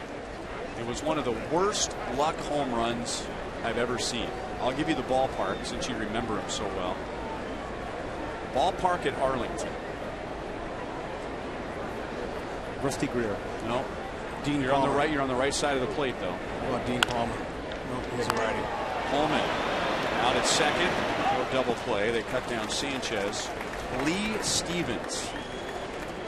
Lee Stevens hit a ball off of Monty Hud. And you know that little point in right center field where the fence comes in right by the Rangers? He hit this high fly ball that just carried and carried and carried. And I mean, it went over the fence by a half an inch. Anywhere else in the ballpark, the game would have been over. But I mean, he had to hit the ball the distance he did. He had an area that had about a 6-inch radius. And it was like hitting a hole in one. Scraped the back of the fence. I don't know why I remember that. That was you, right? Yes. Okay. Well, we're on Monty. There's been only 3 guys that ever hit 3 home runs off of him. Okay. Okay. Harold Baines, Juan Gonzalez, and Dean Palmer. Dino, former teammate. He had a big year that one year. He Royals, did, didn't he? Like 34 home runs, 120 RBIs. Had a really big year. He was a monster. Runner goes. Sal's throw is a strike. Out at second base. Carlos Sanchez gunned down, 2 away.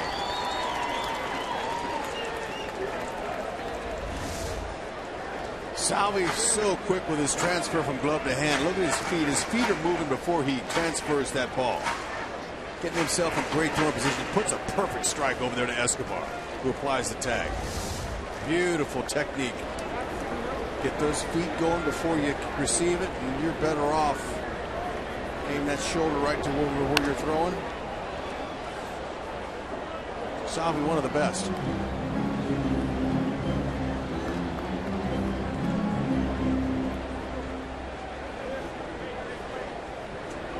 By the way, Monty, I also remember Albert Bell hitting a ground ball to Ray Sanchez for save number 300. I got to see that in your final big league season. Don't want to end that on conversation on a Lee Stevens home run.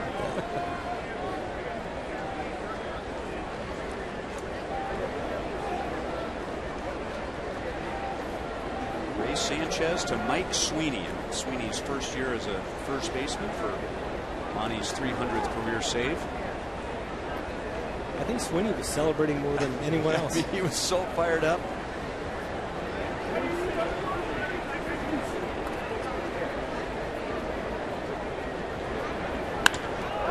Base hit right field for Eaton. That's his second good swing against Volquez tonight.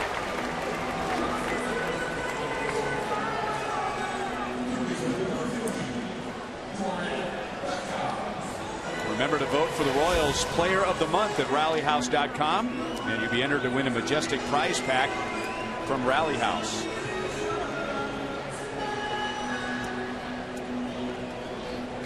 And now all the memories are just rushing in from your 1999 season. I imagine there's the memory of spending part of that summer at Baseball City rehabbing from a hip injury, and you had one of the great lines. Dick Cagle checked in with you to see how the rehab was going, and hip feels fine. I'm just doing my exercises and trying not to get bitten by a scorpion. Yeah, they had, when after spring training was over, the ballpark and the facility really kind of went downhill, and I remember there were armadillos out there and snakes and you name it. And I remember Carlos Beltran later that season went down, and I got a lot of questions about it. I said, well, he's going to have his work cut out for him, just staying healthy, not from the baseball side of things, but the other side. Was it that year or another year that Carlos had the right to decline a rehab assignment, and he did? It was then. Was that year? Yes. Yeah. What spring training facility was that on? Baseball City. Okay. Which was either located in Baseball City, Florida, Davenport, Florida, or Haines City, Florida. Had 3 different addresses.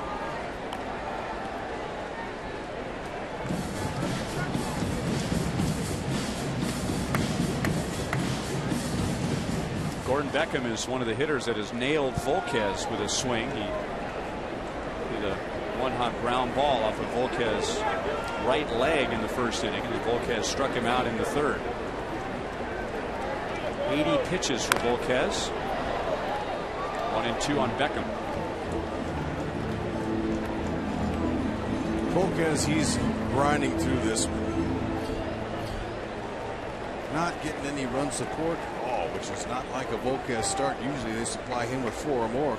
He's keeping his team in the game. That's all you can do. And that's one mark of him this entire season. Every time he goes out there, he gives his team a chance to win. 2-2.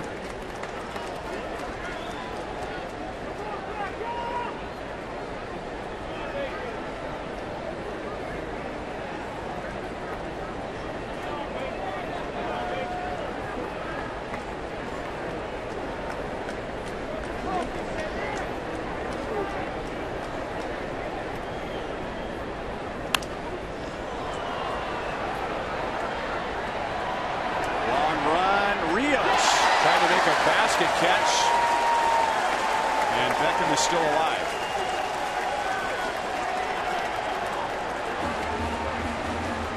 Wasn't sure he was going to be able to get to it. He gets to it, he's calling it off. I got it, I got it. Sometimes when you basket catch, if you don't watch it all the way in your glove,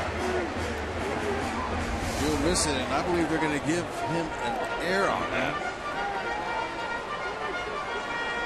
An official scorer can hand out an error even on a ball where nobody advances. So an error on Rios as the play continues. 2-2 to Beckham.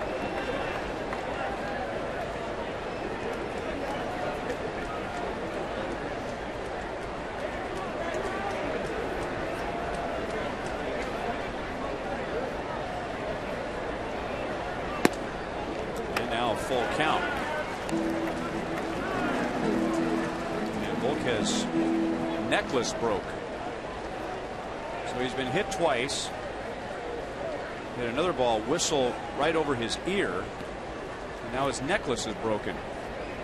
Well, he attached it. This just came undone.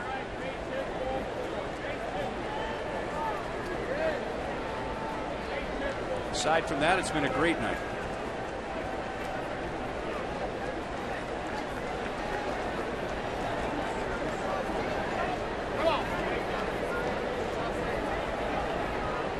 Adam Eaton runs, and Beckham grounds it out to Escobar. Inning over. 5 innings for Volquez, 85 pitches. He's given up 1 run. Royals trail 1-0.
On new Ford cars and trucks, visit thoroughbredford.com.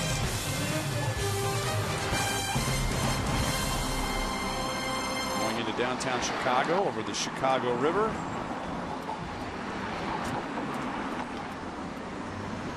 Royals will be making, when it's all said and done, 4 trips to Chicago with 3 against the White Sox, and then that series against the Cubs, and we'll finish that Cubs series on the last trip of the year. Lorenzo Cain leads off our Sonic Slam inning. Our contestant is Beth Mills from Kansas City, Missouri. And if the Royals hit a home run in this inning, Beth wins $100. The Royals hit a grand slam out of the park. Beth wins $25 grand from Sonic and the Kansas City Royals. Cain, Morales, and Perez.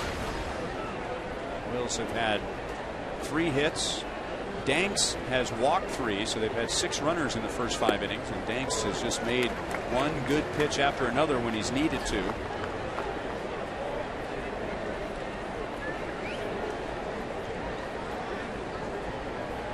I think deception's a part of it too, but Monty, the fact that he's got 6 pitches, he's able to keep him guessing. Instead of zoning him, they're going for pitches that really are down and out of the zone. And even when he misses the target, like that pitch, it's still a strike.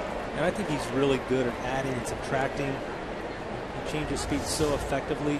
But the other thing, the way the Royals are, they're a very aggressive hitting team. And he has the ability to play into that aggression and basically expand the strike zone and get a lot of outside work. Here's a good start as Cain is on with a leadoff single. He's 1 for 3. Let me ask the both of you about the psychological side to this. John Danks, and we've mentioned how good he has been in his career against the Royals, coming into tonight 8-1. So as a pitcher, I'll begin with you, Monty. How much is the game won before he even throws a pitch just feeling good when he takes the mound and he sees that KC logo on the helmets? Well, I can speak from the relief side of things. There were certain teams I just felt very comfortable pitching against, and sometimes it's the ballpark, sometimes it's a style of hitters that they have on the team. But for a starting pitcher, you have a lot of time to think about it, and you have a lot longer record to look at to say, hey, I've had a tremendous amount of success or maybe not success against a particular team. So there's a lot of that comes into play. In the left center field, Cain's going to tag on Eaton. And now he'll hold as Eaton made a perfect one-hop throw to second base. As Kendrys Morales is out number 1. Royals in Fox Sports Kansas City are offering fans in Columbia to jump on the Royals Fan Express. And fans in Columbia will be coming to Kauffman Stadium on July 25th. Go to Royals.com/Fan Express for more information. There's been a couple of good swings the Royals have put on Danks, but just getting under it, just barely missing a couple of homers. They've got Salvi was one of those. In his last at bat, he skied one. We saw Danks shaking his head saying, wow, I got lucky on that one. So Hud, let me continue the conversation from a hitter's point of view. Your team, or maybe you personally, you're facing a team you've had a bad time with in the past. And as optimistic as you or any hitter is going to try to be, if he's on top of his game in the first 3 innings, how much can that just affect the rest of the game and how the hitters feel about beating this guy? All of that psychology comes before the game. Coming to the ballpark knowing you're facing Danks, and you go, oh man, this guy, he's worn us out. We have a hard time against him, and then Cain had that base stolen. He did. And then so you switch from that mode, and when you get to the ballpark, you're saying, okay, how am I going to beat him? And then you look at his numbers, 4-8 with a 5.30 ERA. You're saying, all right, the rest of the league is getting into him. We're going to get to him. Tonight's our night. So you turn that page immediately, but the whole psychological thing is the first thought, uh-oh, it's Danks. And he's not overpowering them. Look at the aces that the Royals have beaten. They have beaten some of the best pitchers the American League and National League has had to offer. Some guys, they get in the back of your mind with that type of track record. Didn't quite get on top of it like he wanted to. And again, Cain will bluff a tag. And now it's Cabrera making a perfect throw to second base, 2 outs. But you got to think positively and move forward and try to And after 3 or 4 innings and he's dealing on you, hey, look, let's go. Somebody's got to get him here. You never give in. You never quit. You keep pushing. In a close game like this, Royals believe they're going to get him. One swing of the bat, they can get the lead here. It's not like he's winning 4-5-0. And it probably will be a home run. And he's given up 14 this year. Because the way he's going tonight, and just looking at the scorecard, the Royals do not have more than 1 hit in any inning. So it's going to have to be get a man on and hope he makes a mistake. The Royals hit the ball on the other side of the fence.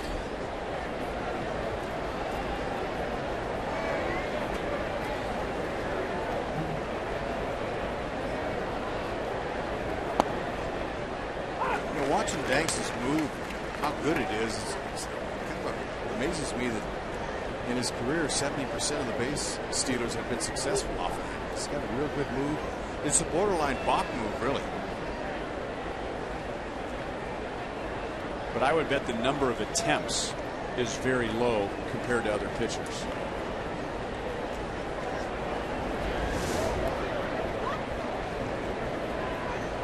Left-handers use that head for deception lots of times on that. They know that plane that goes from the rubber all the way over. You can't cross that with your lead foot. He knows exactly where that is. And those lefties, they play with that line. Danks is so borderline when he picks up that foot. If he does move it back toward the second base side of that line you're talking about, Hut, the umpire has to call a balk, but he's just right on that edge almost every time that he goes home or goes first. And that edge is right here. You can't cross that.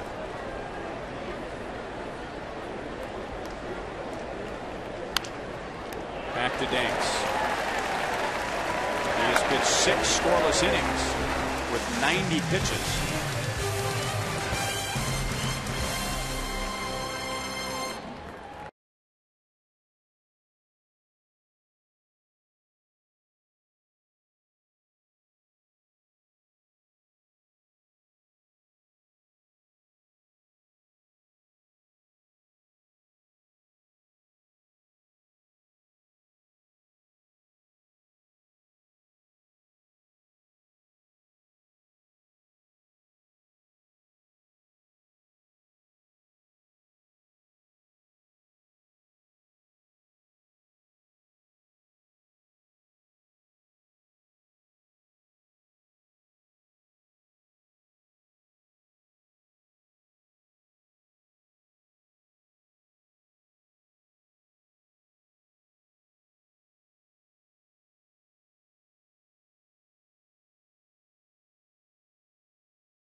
Bottom of the 6th. Well, Royals fans, did you know the StubHub app is personalized just for you? Now with the StubHub app, you can select your teams and artists.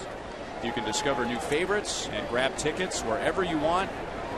So go to the App Store today and get the StubHub app. Start at StubHub and let the fun find you. StubHub, the official fan-to-fan marketplace of the Kansas City Royals.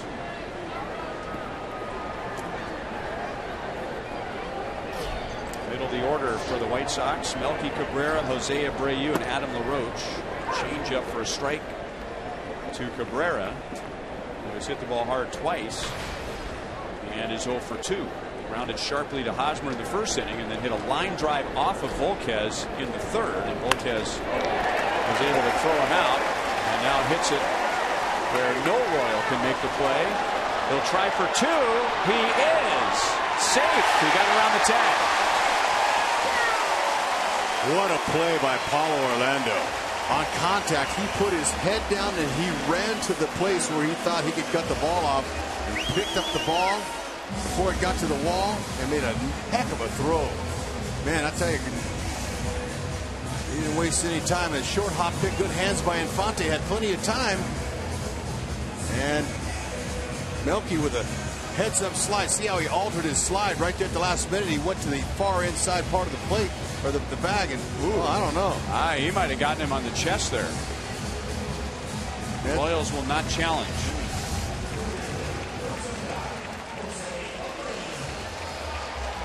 So Infante was expecting Cabrera to slide into him. That's a veteran move there with the slide. Got him a double with that quick reaction there at the end.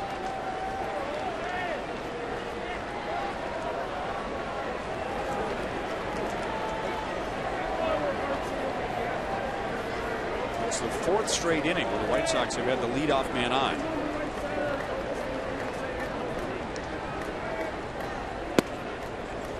Fastball in there to Jose Abreu.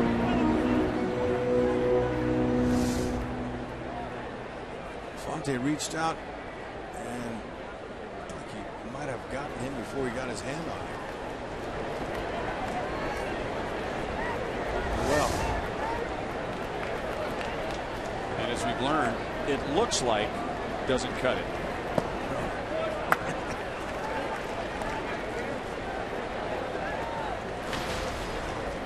Brady walked in the fourth inning.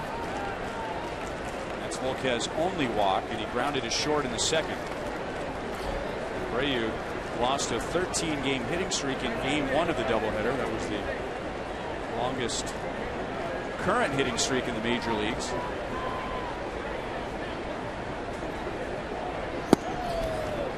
Down and away, 2-1. 90 pitches from Volquez.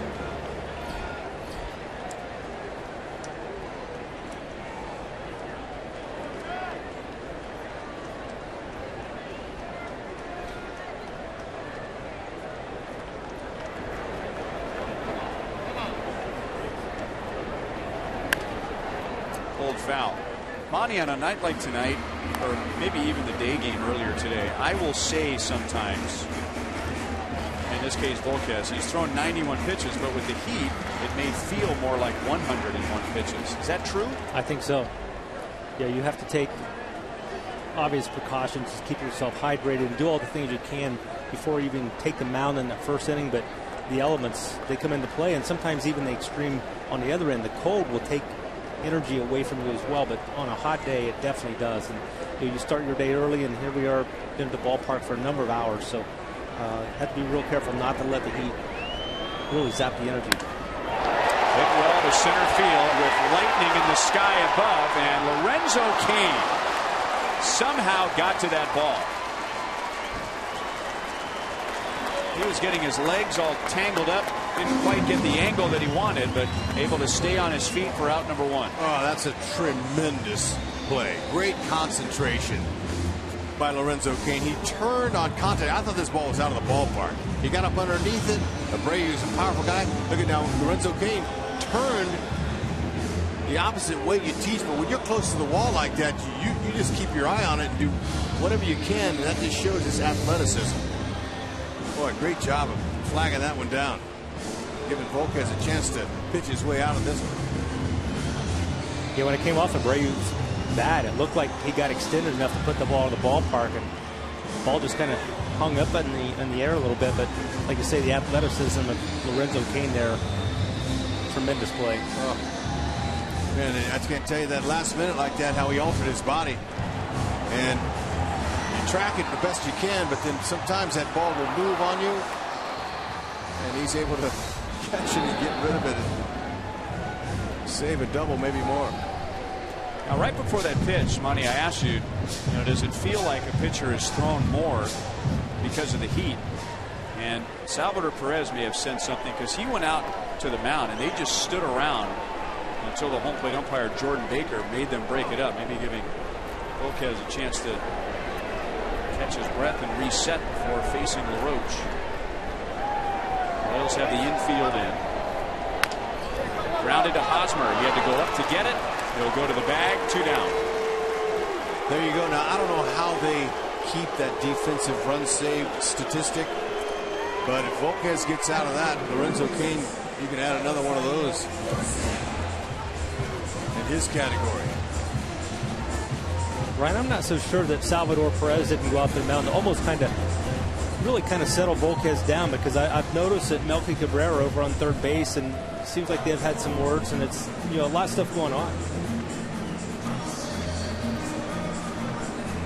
And now Dave Island perhaps sensing the same thing, and everyone gathers on the mound to hear what Dave Island has to say.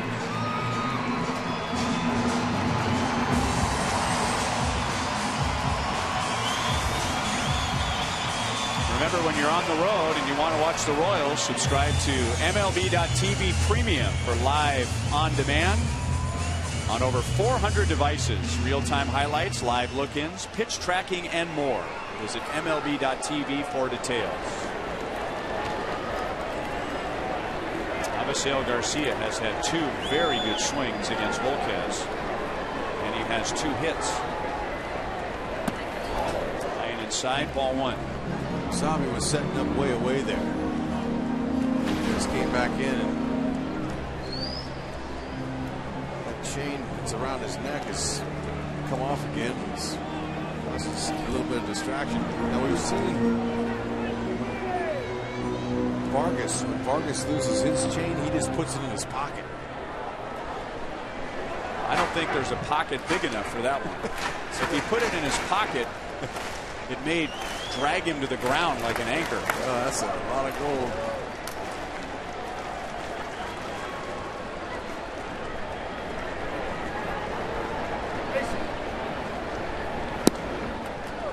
Pitching Garcia carefully. 2 balls and no strikes.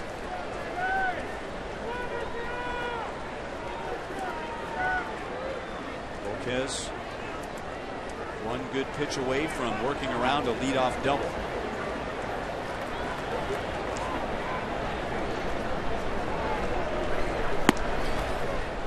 Two and 1.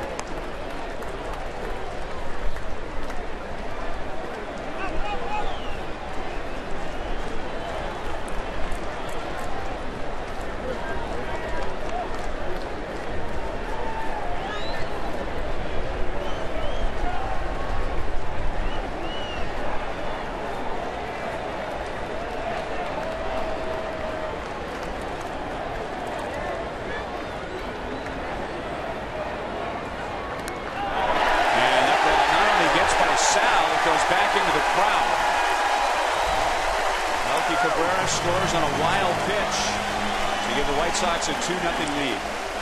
Volquez is just boiling mad.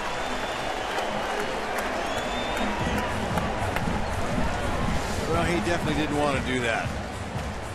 Breaking ball away inside, it looked like it hit part of that toe hold in the left-handed batter's box, and Salvi couldn't keep it in front of it. Sometimes those holes get a little deep as the game gets going. And now Garcia will walk. And let's see if there's some movement out in the Royals bullpen.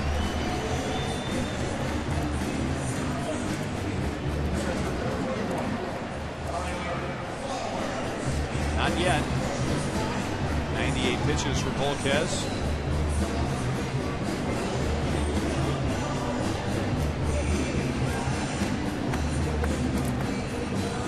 And now he gets Tyler Flowers, who drove in the White Sox first run back in the second inning with a single.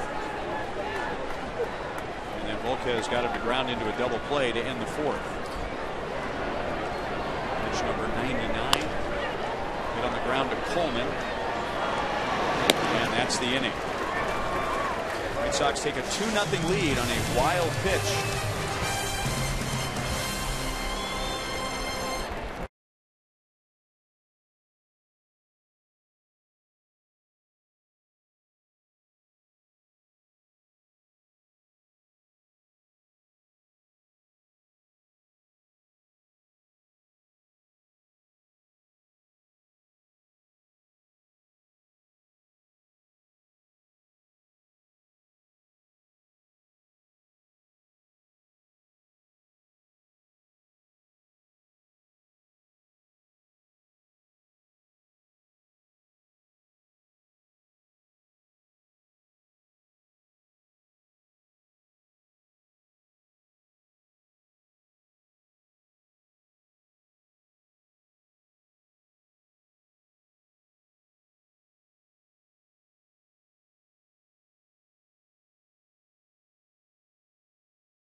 on the league. Detroit all over Baltimore 7-3. Cincinnati, they've been delayed a couple of times tonight on top of Trevor Bauer in Cleveland. Pittsburgh comes to Kansas City on Monday. They are losing in Minnesota.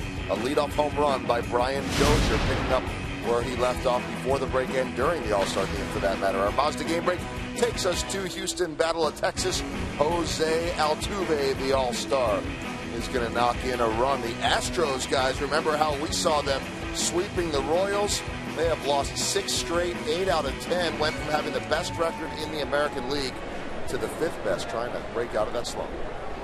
And started the second half in second place behind the Angels. Have a half-game lead over Houston going into tonight. Lower third, Rios, Orlando, and Coleman against John Danks.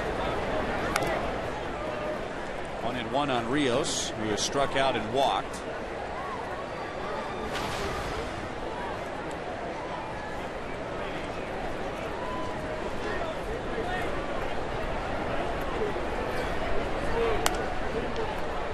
One and two.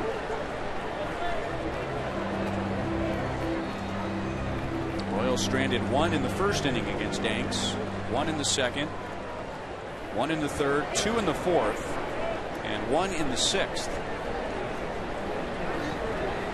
He's off the curve, 2 balls, 2 strikes. When you look down on every hitter, he's ahead.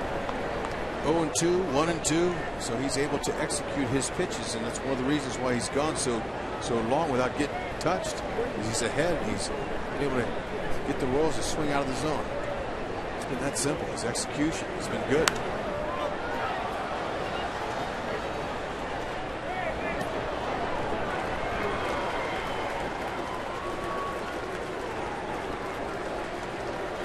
Getting close to the time when the Royals really score the runs. Usually it's about this time a pitcher, they get him out of there and they get into their bullpen and they have a lot of success.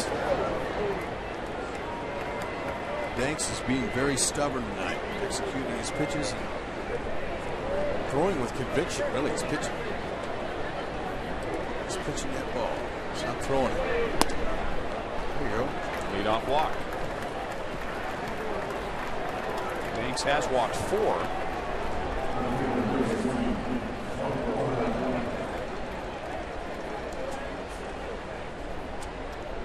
Time again for you to tweet your strongest fan photo. Use hashtag KCDataStrongFan. And like these 2 ladies, you might see yourself in an upcoming broadcast brought to you by T-Mobile. KC Data Strong Fan.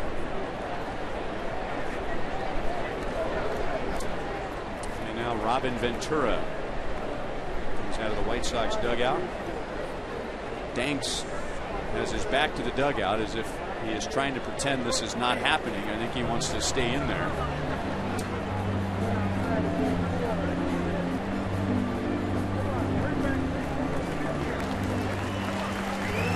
So Danks comes out, and Jake Petrichka is a Chevy call to the bullpen.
Yeah, sitting man. down in the dugout. Yeah, they're happy to get him out of there. But really got himself out of there with the walk. Jake Petrichka has inherited 16 runners this year. 5 have scored. He inherits Rios at first base and getting ready to face Paulo Orlando. He's got a hard fastball, 92 to 97, slider to changeup. He's been really good over his last 17 games. Just a 1.13 ERA.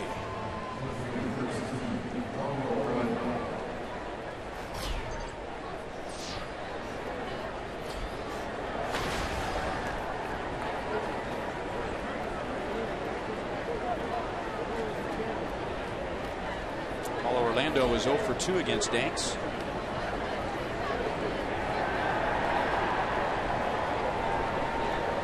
Ed Yost has Moustakas.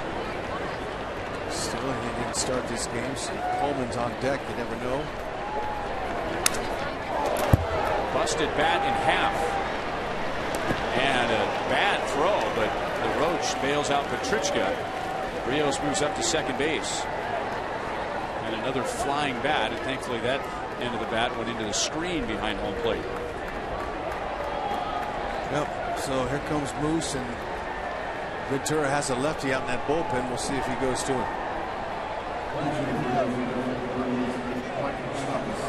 So Ned Yost's decision here was, did he want Coleman to face Petrichka or Moustakas to face a lefty?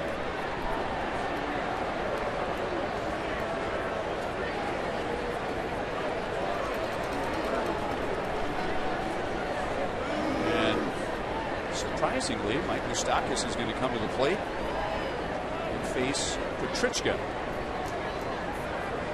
Interesting.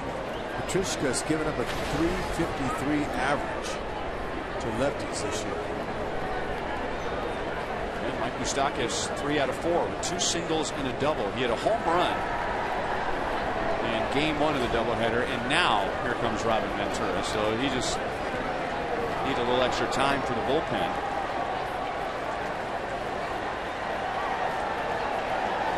Yeah, that was math that wasn't adding up. It wasn't. My question was, well, why do you even have a lefty warming up out there?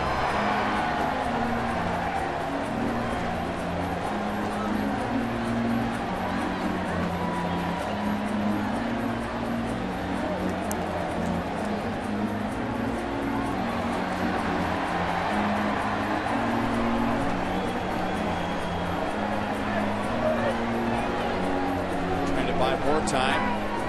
Robin Ventura with some small talk with Jordan Baker. Way to speed up the game, fellas. Yeah, he's saying, hey, I was in the middle of a conversation. Oh, and a shocker. He's going to go to the bullpen. Jordan Baker got sucked into that.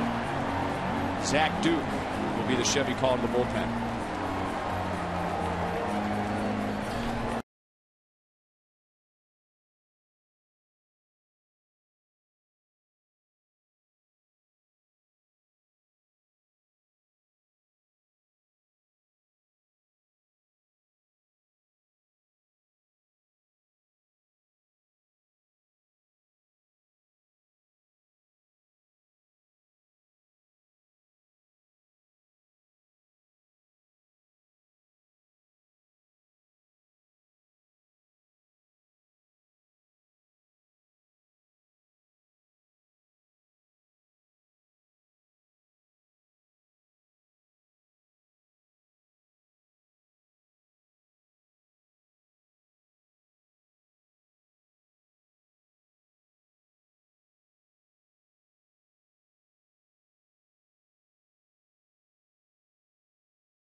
face Zach Duke with Rios at second base and 1 out. And look at those numbers. He has inherited 18 base runners this year, and only 2 have scored. Oh, he'll be tough. He'll be throwing that slider to Moose. He might try to set it up with a fastball. 88 to 92, but that slider is going to be the big pitch. He's going to try to get Moose to pull off of. Moose 1 for 7 in his career. No home runs or extra base hits as a pinch hitter. Good time here to check in. Fastball for strike 1.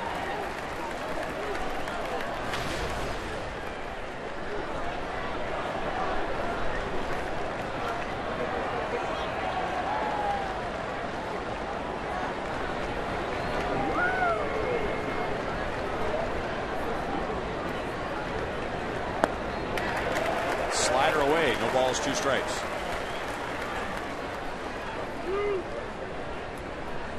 Moustakas in game 1 was 1 for 3 with a home run and a walk.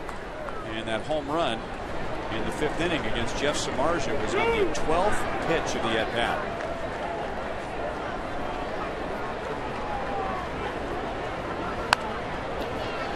To third base, Beckham had to deal with some side spin. 2 outs. Rios stays put at second base.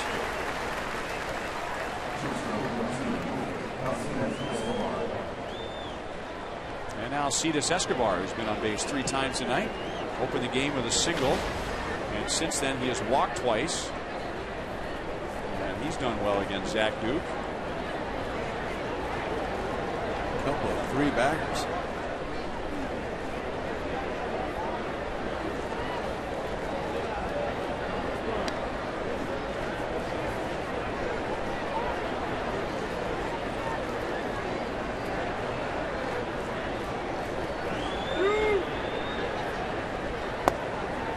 Sidearm for a strike.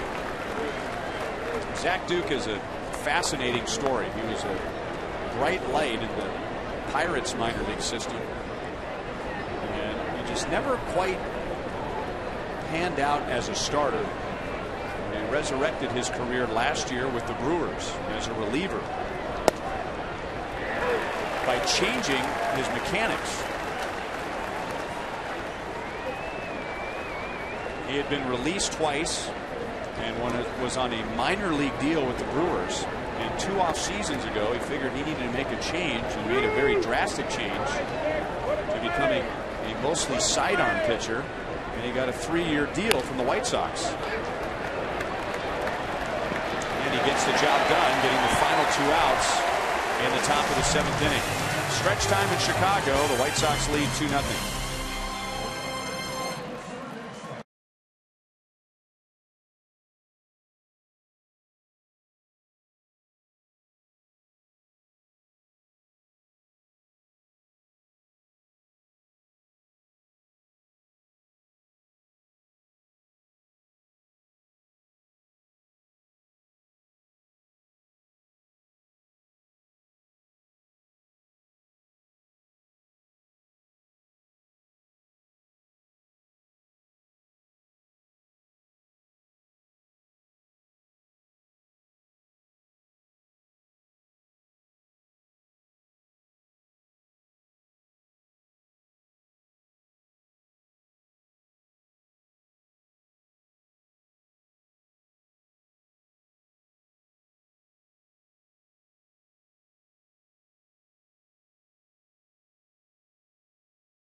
Will stay on for the bottom of the 7th inning. has benefited from good defense tonight. And as promised earlier in the game, it's Miller time, brought to you by Miller Lite. Yeah, early. The first 3 hitters, they all were swinging early, and they were hitting it at the wrong guys. Making those plays would look easy. Double play. Salvador Perez throwing a runner out there, and Lorenzo Cain with a Gold Glove play out there in center off of Brayu's bat. That run eventually scored, but solid defense. And before the game, we were talking about Volquez would really give Ned in the bullpen a shot in the arm if he could go at least 6-7 innings, and here he is coming out for the 7th. And Mike Moustakas is in at third base as he pinch hit for Coleman. There's pitch number 100. Sanchez fouls it away.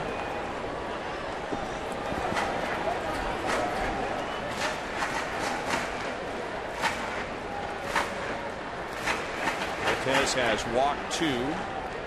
Struck out 3. Slider hangs high. And then first sign of trouble. The Royals are ready in the bullpen. Hasn't been easy for Volquez. Got hit by 2 balls back at it.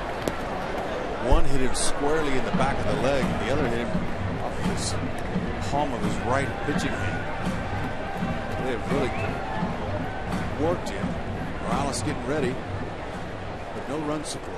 Only 4 Royals hits.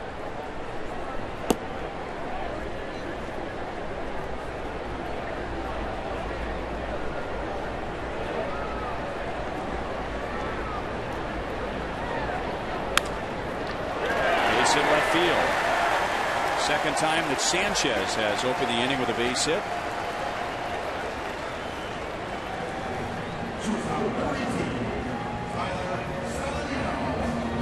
Tonight's copyrighted telecast is presented by authority of the Kansas City Royals and may not be reproduced or retransmitted in any form. And the accounts and descriptions of this game may not be disseminated without the express written consent of the Kansas City Royals Baseball Corporation. Ryan Lefevre, Rex Hudler with Joel Goldberg, Jeff Montgomery, producer Brian Shapiro, director Steve Kurtenbach, and our associate producers Al Broughton, Sam Abramson, and Dave Holtzman. Saladino in game 1 bunted for a base hit, now trying for a sacrifice. That ball was called foul. Salvador Perez not taking that for granted and was trying to get an out at second base.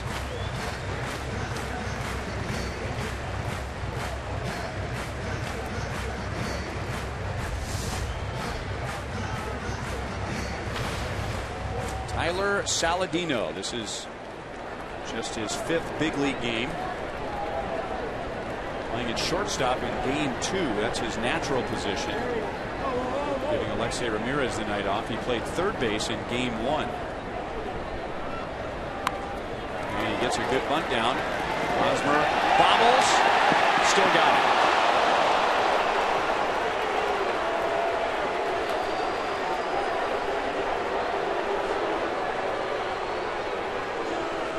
Haas with just a slight bobble, but we got a young rookie out there that's trying to impress his manager. We're going to go 100% down that line. Saladino runs extremely well. He made it close.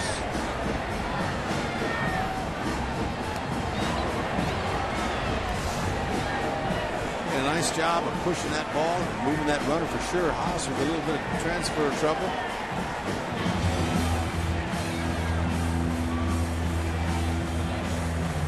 Form.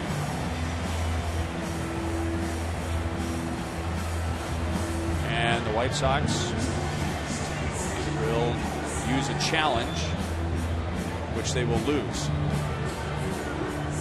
Fonte did a nice job of getting out there, even though that wasn't the foot he wanted. But you know, when you're a second baseman coming on a sac bunt, you usually touch the base with your left foot. Able to stretch out there just enough. It looked like to me he got him, but like you said earlier, it's not about what it looks like, it's what it looks like to the umpires, to us.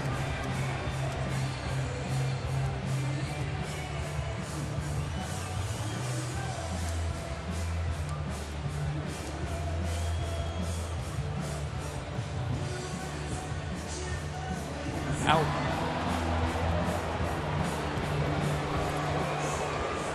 now Ned Yost comes out. Top of the order, and this will be the 4th time through against Volquez. He is at 104 pitches. And the first man coming up, 4th time through, is a left-hand batter, and Adam Eaton. So a good time to bring in Franklin Morales. So Volquez gives Ned Yost 6 1/3 innings, and now it's in the hands of the bullpen.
Full day of baseball tomorrow on Fox Sports Kansas City and Fox Sports 1. Here on Fox Sports Kansas City, the Royals will play the 3rd game of the series with coverage beginning at 12:30. On Fox Sports 1, it's a doubleheader starting with the Dodgers and the Nationals, followed by the Indians and the Reds. And that coverage begins at 3 o'clock on Fox Sports 1 and streaming live on Fox Sports Go.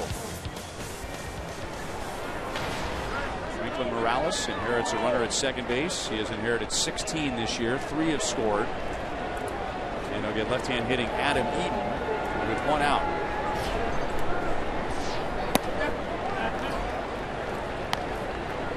Eaton was 1 for 3 against Volquez, and he lost another hit on the first pitch that Volquez threw tonight.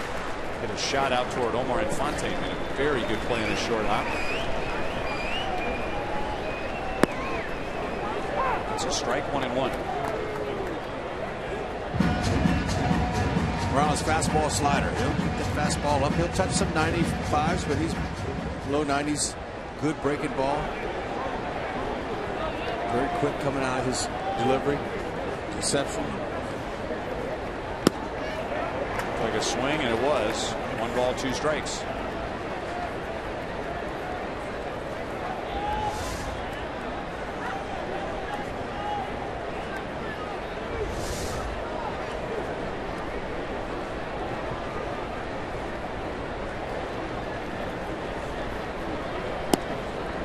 Breaking ball sweeps outside.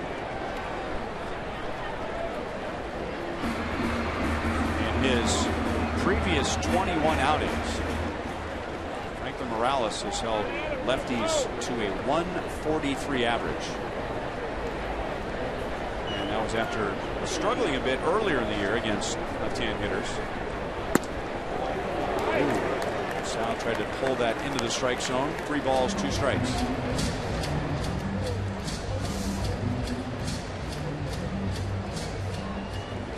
As I said, for both pitchers, at times it's been a very tight strike zone.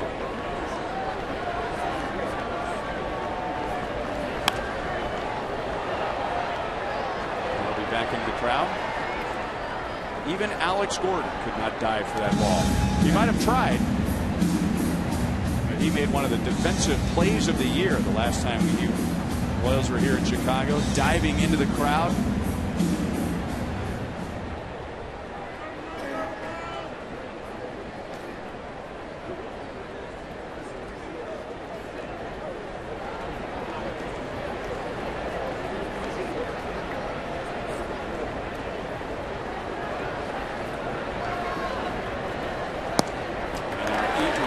Put 2 on with 1 out.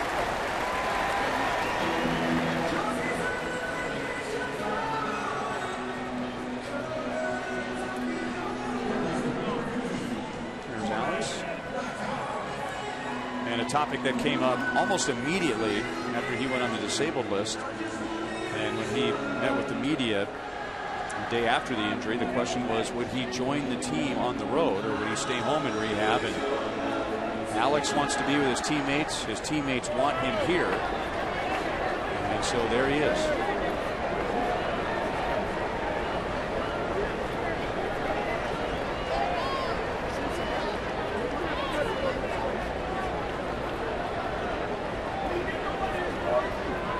Two on for Gordon Beckham.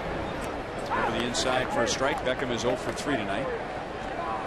Also done a nice job on righties, just to get up a 212 average.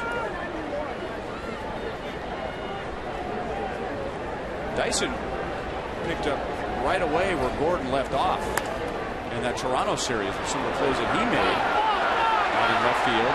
And Rios unable to make the play. And the White Sox will have the bases loaded with 1 out.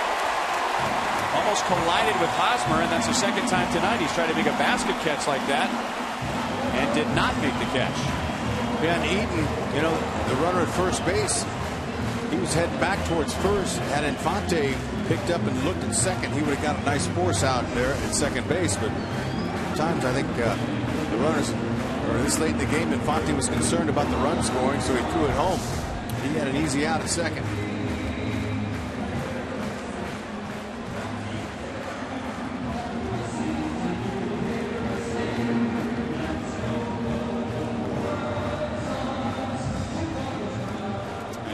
Into the middle of the order, Melky Cabrera, behind him Jose Abreu.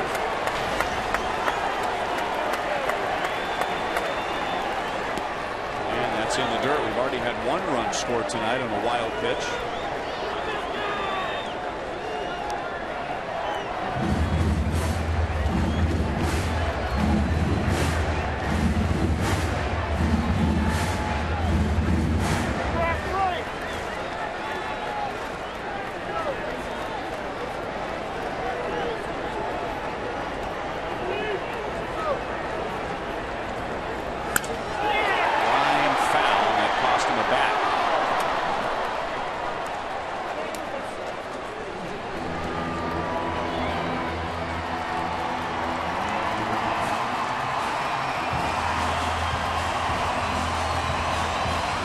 Morales has his defense set up for that ground ball double play to hopefully get him out of the inning.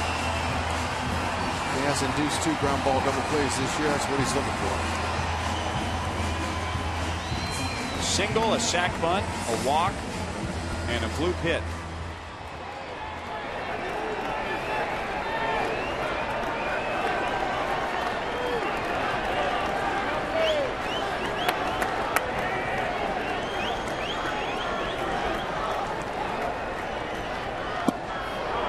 Fastball away, 1 ball, 2 strikes. Made him swing at that like it was an off-speed pitch.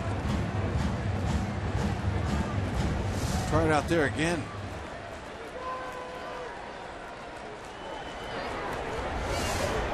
Melky a switch hitter. This is his weaker side of the plate. And laid off that pitch, borderline, 2 balls, 2 strikes.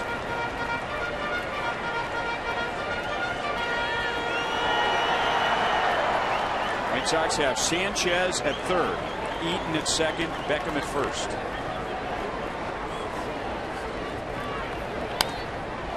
And that's out of play.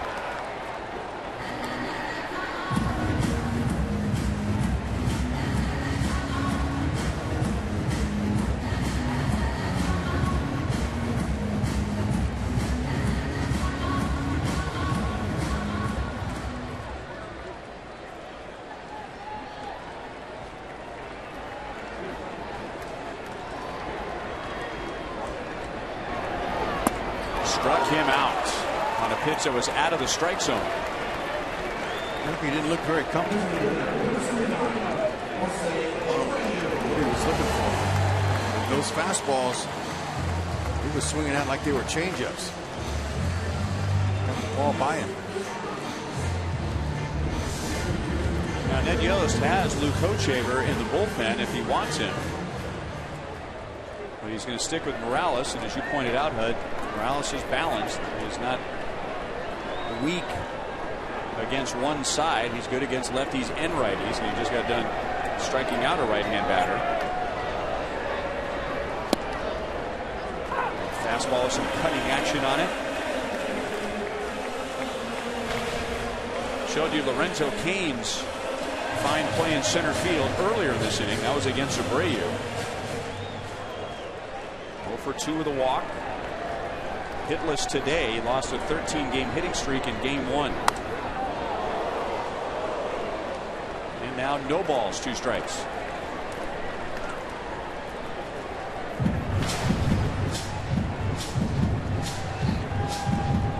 That's pretty good.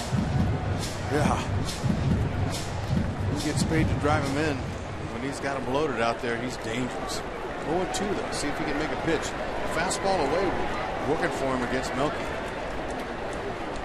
Bad spot. Tried him in. Those were Pat Tabler-like numbers. Didn't Pat Tabler have just out of this world numbers with the bases loaded? Yeah, if I'm not mistaken, I think he had 13 slams, something like that. But he was. Some guys just live for this moment.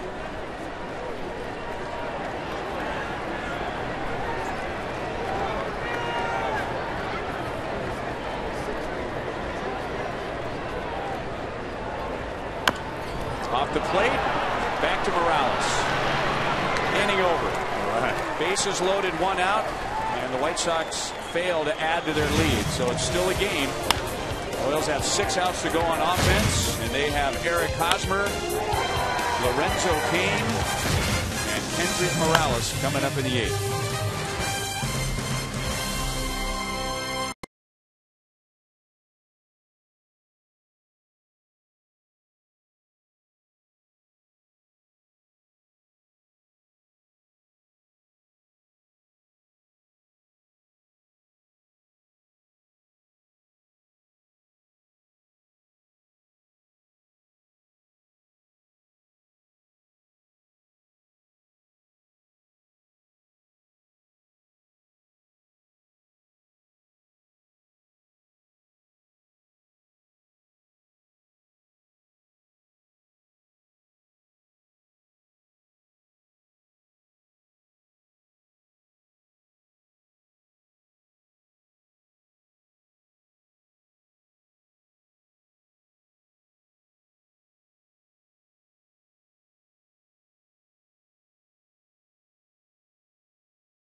Right stuff, low price every day.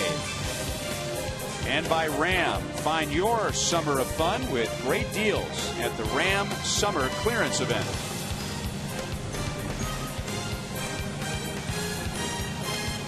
Famous Navy Pier in Chicago.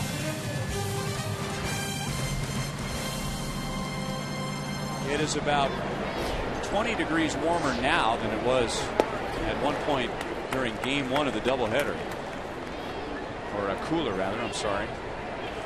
98 at one point during game 1. It is 79. Good night to be here. Good night to be out on Navy Pier. That breeze blowing in off of Lake Michigan. There you go. Oh man, what a relief. We can feel that breeze up here in the booth. cool things off considerably. 1-2 from Zach Duke to Eric Hosmer. Duke got the last 2 outs of the 7th inning. Hosmer was 0 for 3 against John Danks.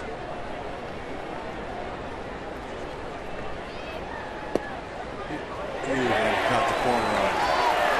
Tell you what, Zach Duke, you know, it takes a special pitcher to be able to use different arm angles and be consistent, like you were mentioning earlier, a couple different angles. A lot of pitchers can't use those arm slot with success, but he can. He's getting away with it. It makes him extremely effective. When you can't pick up the release point from the consistent arm slot, and he's up on top, then he's down on the side. He's able to have command of his pitches. Fastball, slider, not overpowering.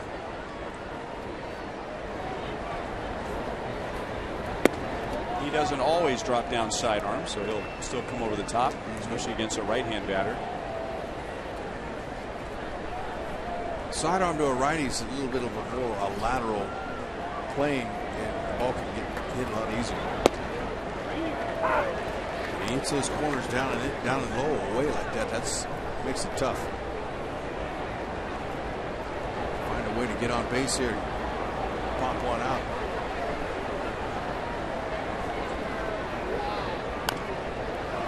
Well, as the story goes, and this might be the Hollywood version, but the 2013 season was over. He did not have a job for 2014, and sitting at his in-laws' pool, just kind of reflecting on his career and wondering where it was going, if anywhere. And he remembered skipping stones on a farm pond when he was a kid, and how he not only could throw those stones hard, but put them right where he wanted them, and had seen other left-hand pitchers drop down their arm angle and thought it's time for something new. And after 1 year with the Brewers, he's back on the radar. And even though his career record before this year was 22 games below 500, he was 55-77.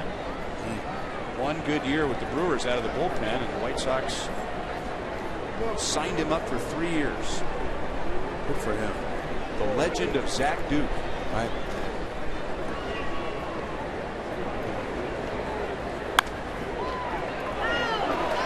Former Gold Glover LaRoche uses his body as a barricade to keep it out of right field and gets Kane for the second out.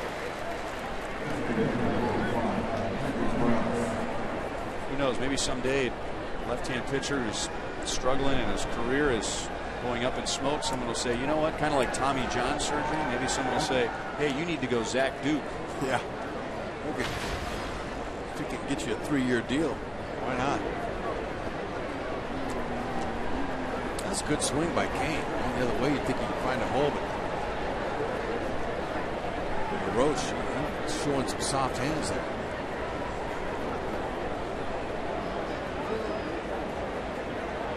Two down to Kendrys Morales. He was 1 for 3 against John Danks.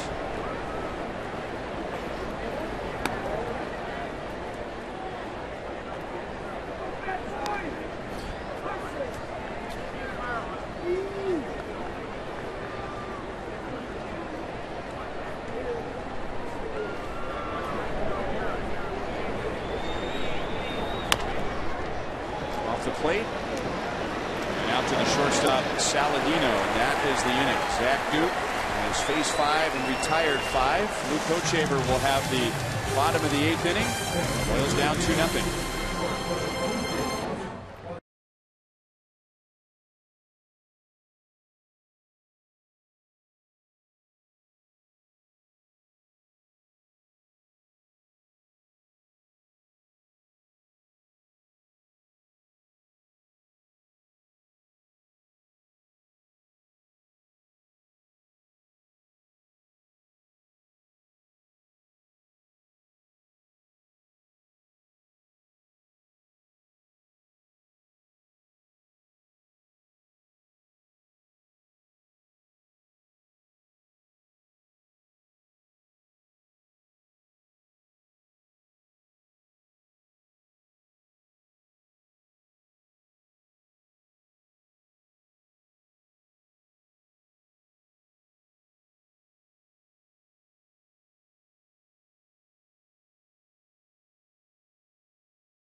The quarterfinals of the 2015 Gold Cup, sponsored by Chevrolet, will begin as Clint Dempsey and Team USA continue their quest for a second consecutive Gold Cup title when they take on Cuba. Coverage begins at 3:30 on your local Fox station and streaming live on Fox Sports Go. So here is Luke Hochevar for the bottom of the 8th inning, trying to keep this game 2-0. Morales did a heck of a job keeping it close, but Royals still not able to muster any offense, get anybody on base, and get a big hit. Hochevar gradually bringing that ERA down. He's looking better and better every time he goes out there. Quick curveball, he's got a fastball. Low to mid-90s, he cuts that fastball in the low 90s and starting to get his rhythm.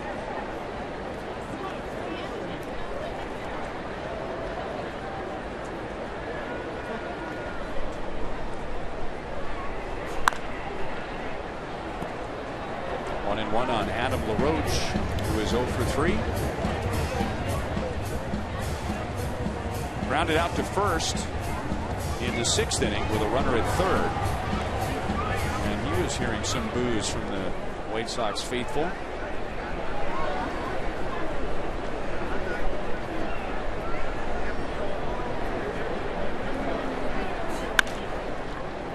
Pass Hosmer.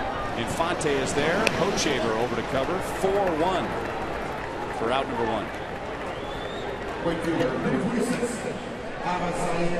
Now Hochevar gets Avisail Garcia, who tripled and scored a run back in the 2nd inning, and he is responsible for tonight's Dodge drive of the game. Yeah, and it was a pretty swing, and he hit that ball so well to the opposite field. And he's not stopping. I mean, he didn't need the third base coach either. He just took one peek and said, I know my speed, and I'm able to get there. And he did. It was a big part of the game. Dodge ended up reaching 3 times against Volquez with that triple. He singled on a line drive right over Volquez's ear. And he walked. Hochevar, good fastball at 95 up in the strike zone, 0-1.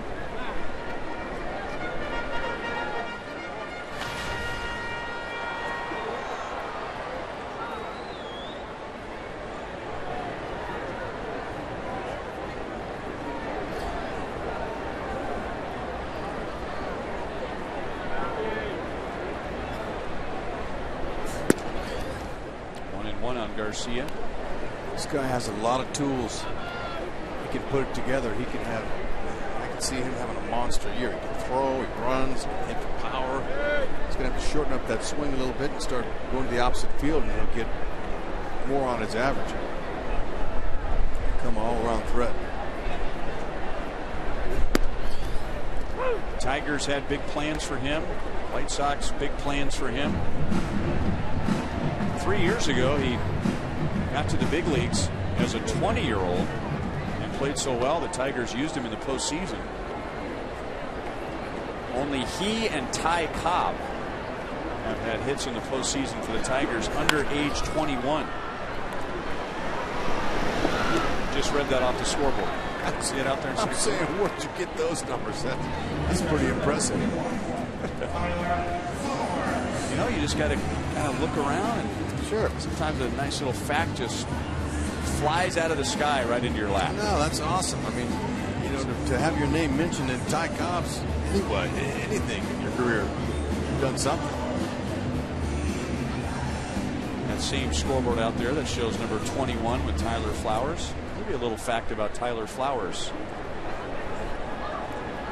The fact tonight is that he drove in the White Sox first run in the 2nd inning with a 2-out single. And then the White Sox got their 2nd run in the 6th when Melky Cabrera scored on a wild pitch.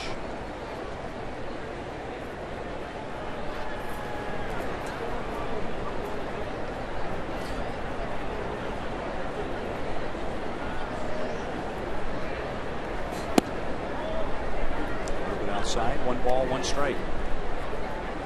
Royals facing White Sox closer David Robertson in the 9th inning with Salvador Perez, Omar Infante, and Alex Rios coming up. It's a good cutter. Coach, it almost looked like a slider at 91.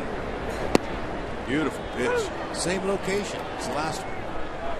Hud, did you know that Tyler Flowers was a 33rd round pick of the Braves? I did not know that. 10 years ago.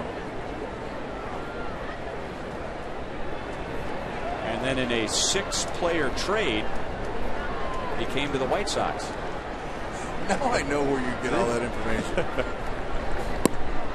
Oh, Hoach. Nice cutter. Come on, fellas, give him a finish.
Coming up in the 9th inning.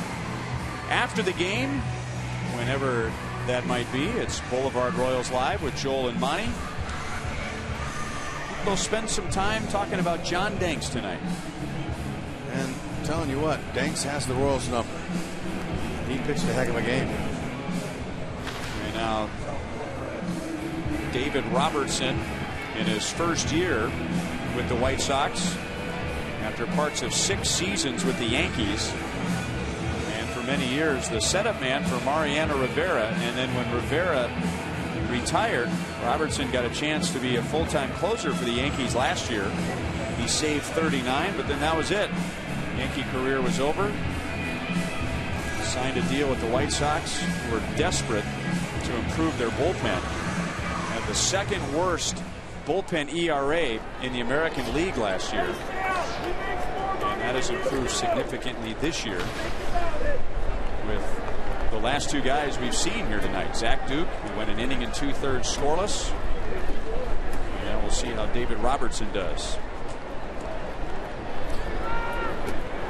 He does it with a fastball and a power curve. Go 95 with that fastball. There's that hard curve ball right over the top. A snapdragon curveball. Occasional changeups.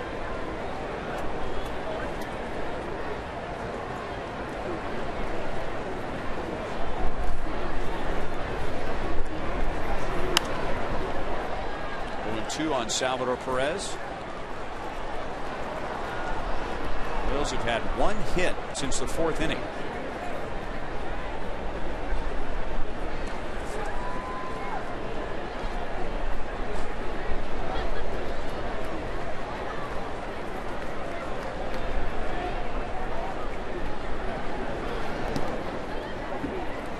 One and 2. Have a little post-game celebration when this game is over. They are celebrating the 2005 World Championship White Sox team all weekend. Several were on the field in between games today. They're going to have a post-game concert followed by fireworks.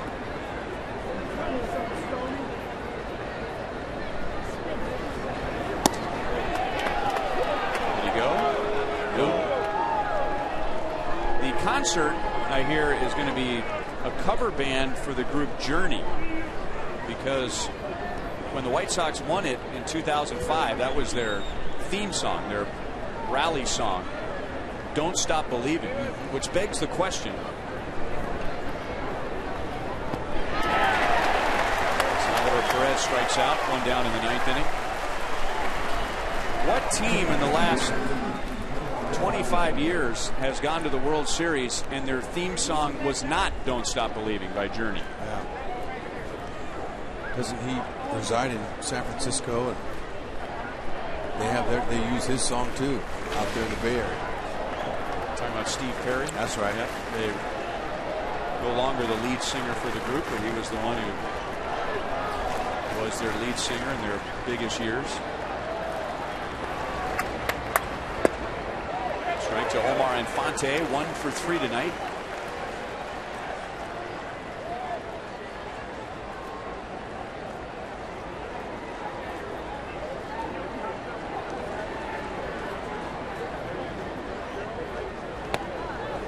A little bit inside, 1-1.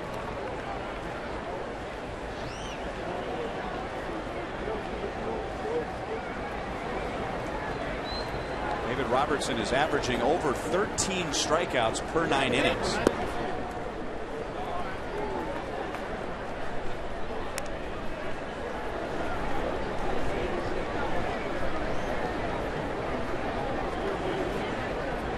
He has blown 4 saves this year, so somebody's gotten to him. And now 2-2. Pretty good scouting by the Yankees. A guy with an arm like this and the success that Robertson has had. He was a 17th round pick out of the University of Alabama 9 years ago.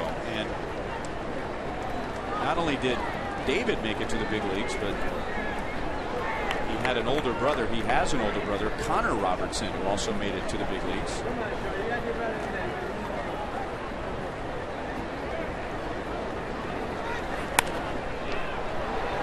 Shallow right center. Garcia showing off his legs again. Got a good read. 2 down.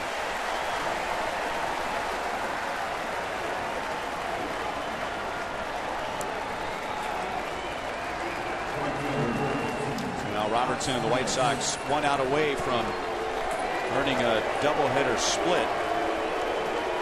Royals took game 1, but Chicago was playing as good as they have played going into the All-Star break. They had won 4 of their last 5 games, 13 of their last 20. And playing better at home. 1-1 to Rios. And they have been led during that streak by starting pitching.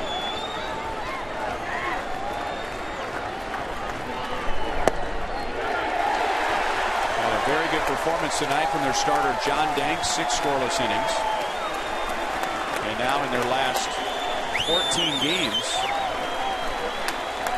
they have gotten 11 quality starts. That's pretty good. They've got the rotation.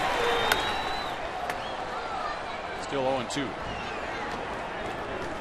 Let's find a way to get some runs, and 2 runs usually is not going to win you a game. You have a starting pitcher like Danks dealing like he did against the best hitting teams in the American League, you're going to win it.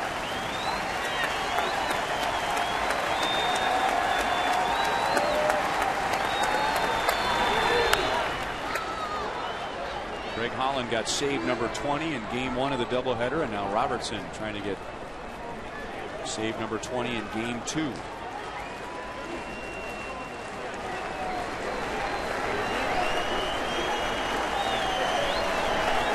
White Sox bullpen has now pitched 19 consecutive scoreless innings.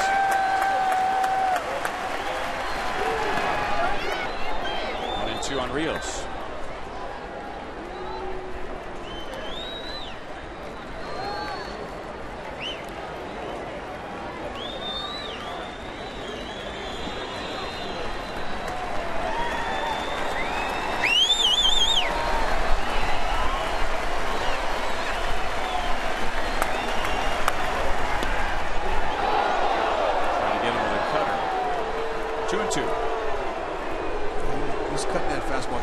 his curveball a lot more than I remember him using.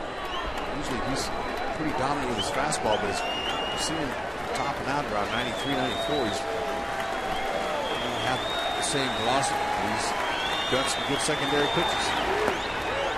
That's called a strike. So it's a doubleheader split. Royals take game 1 4-2 and then shut out by the White Sox 2-0 in the second game of the doubleheader.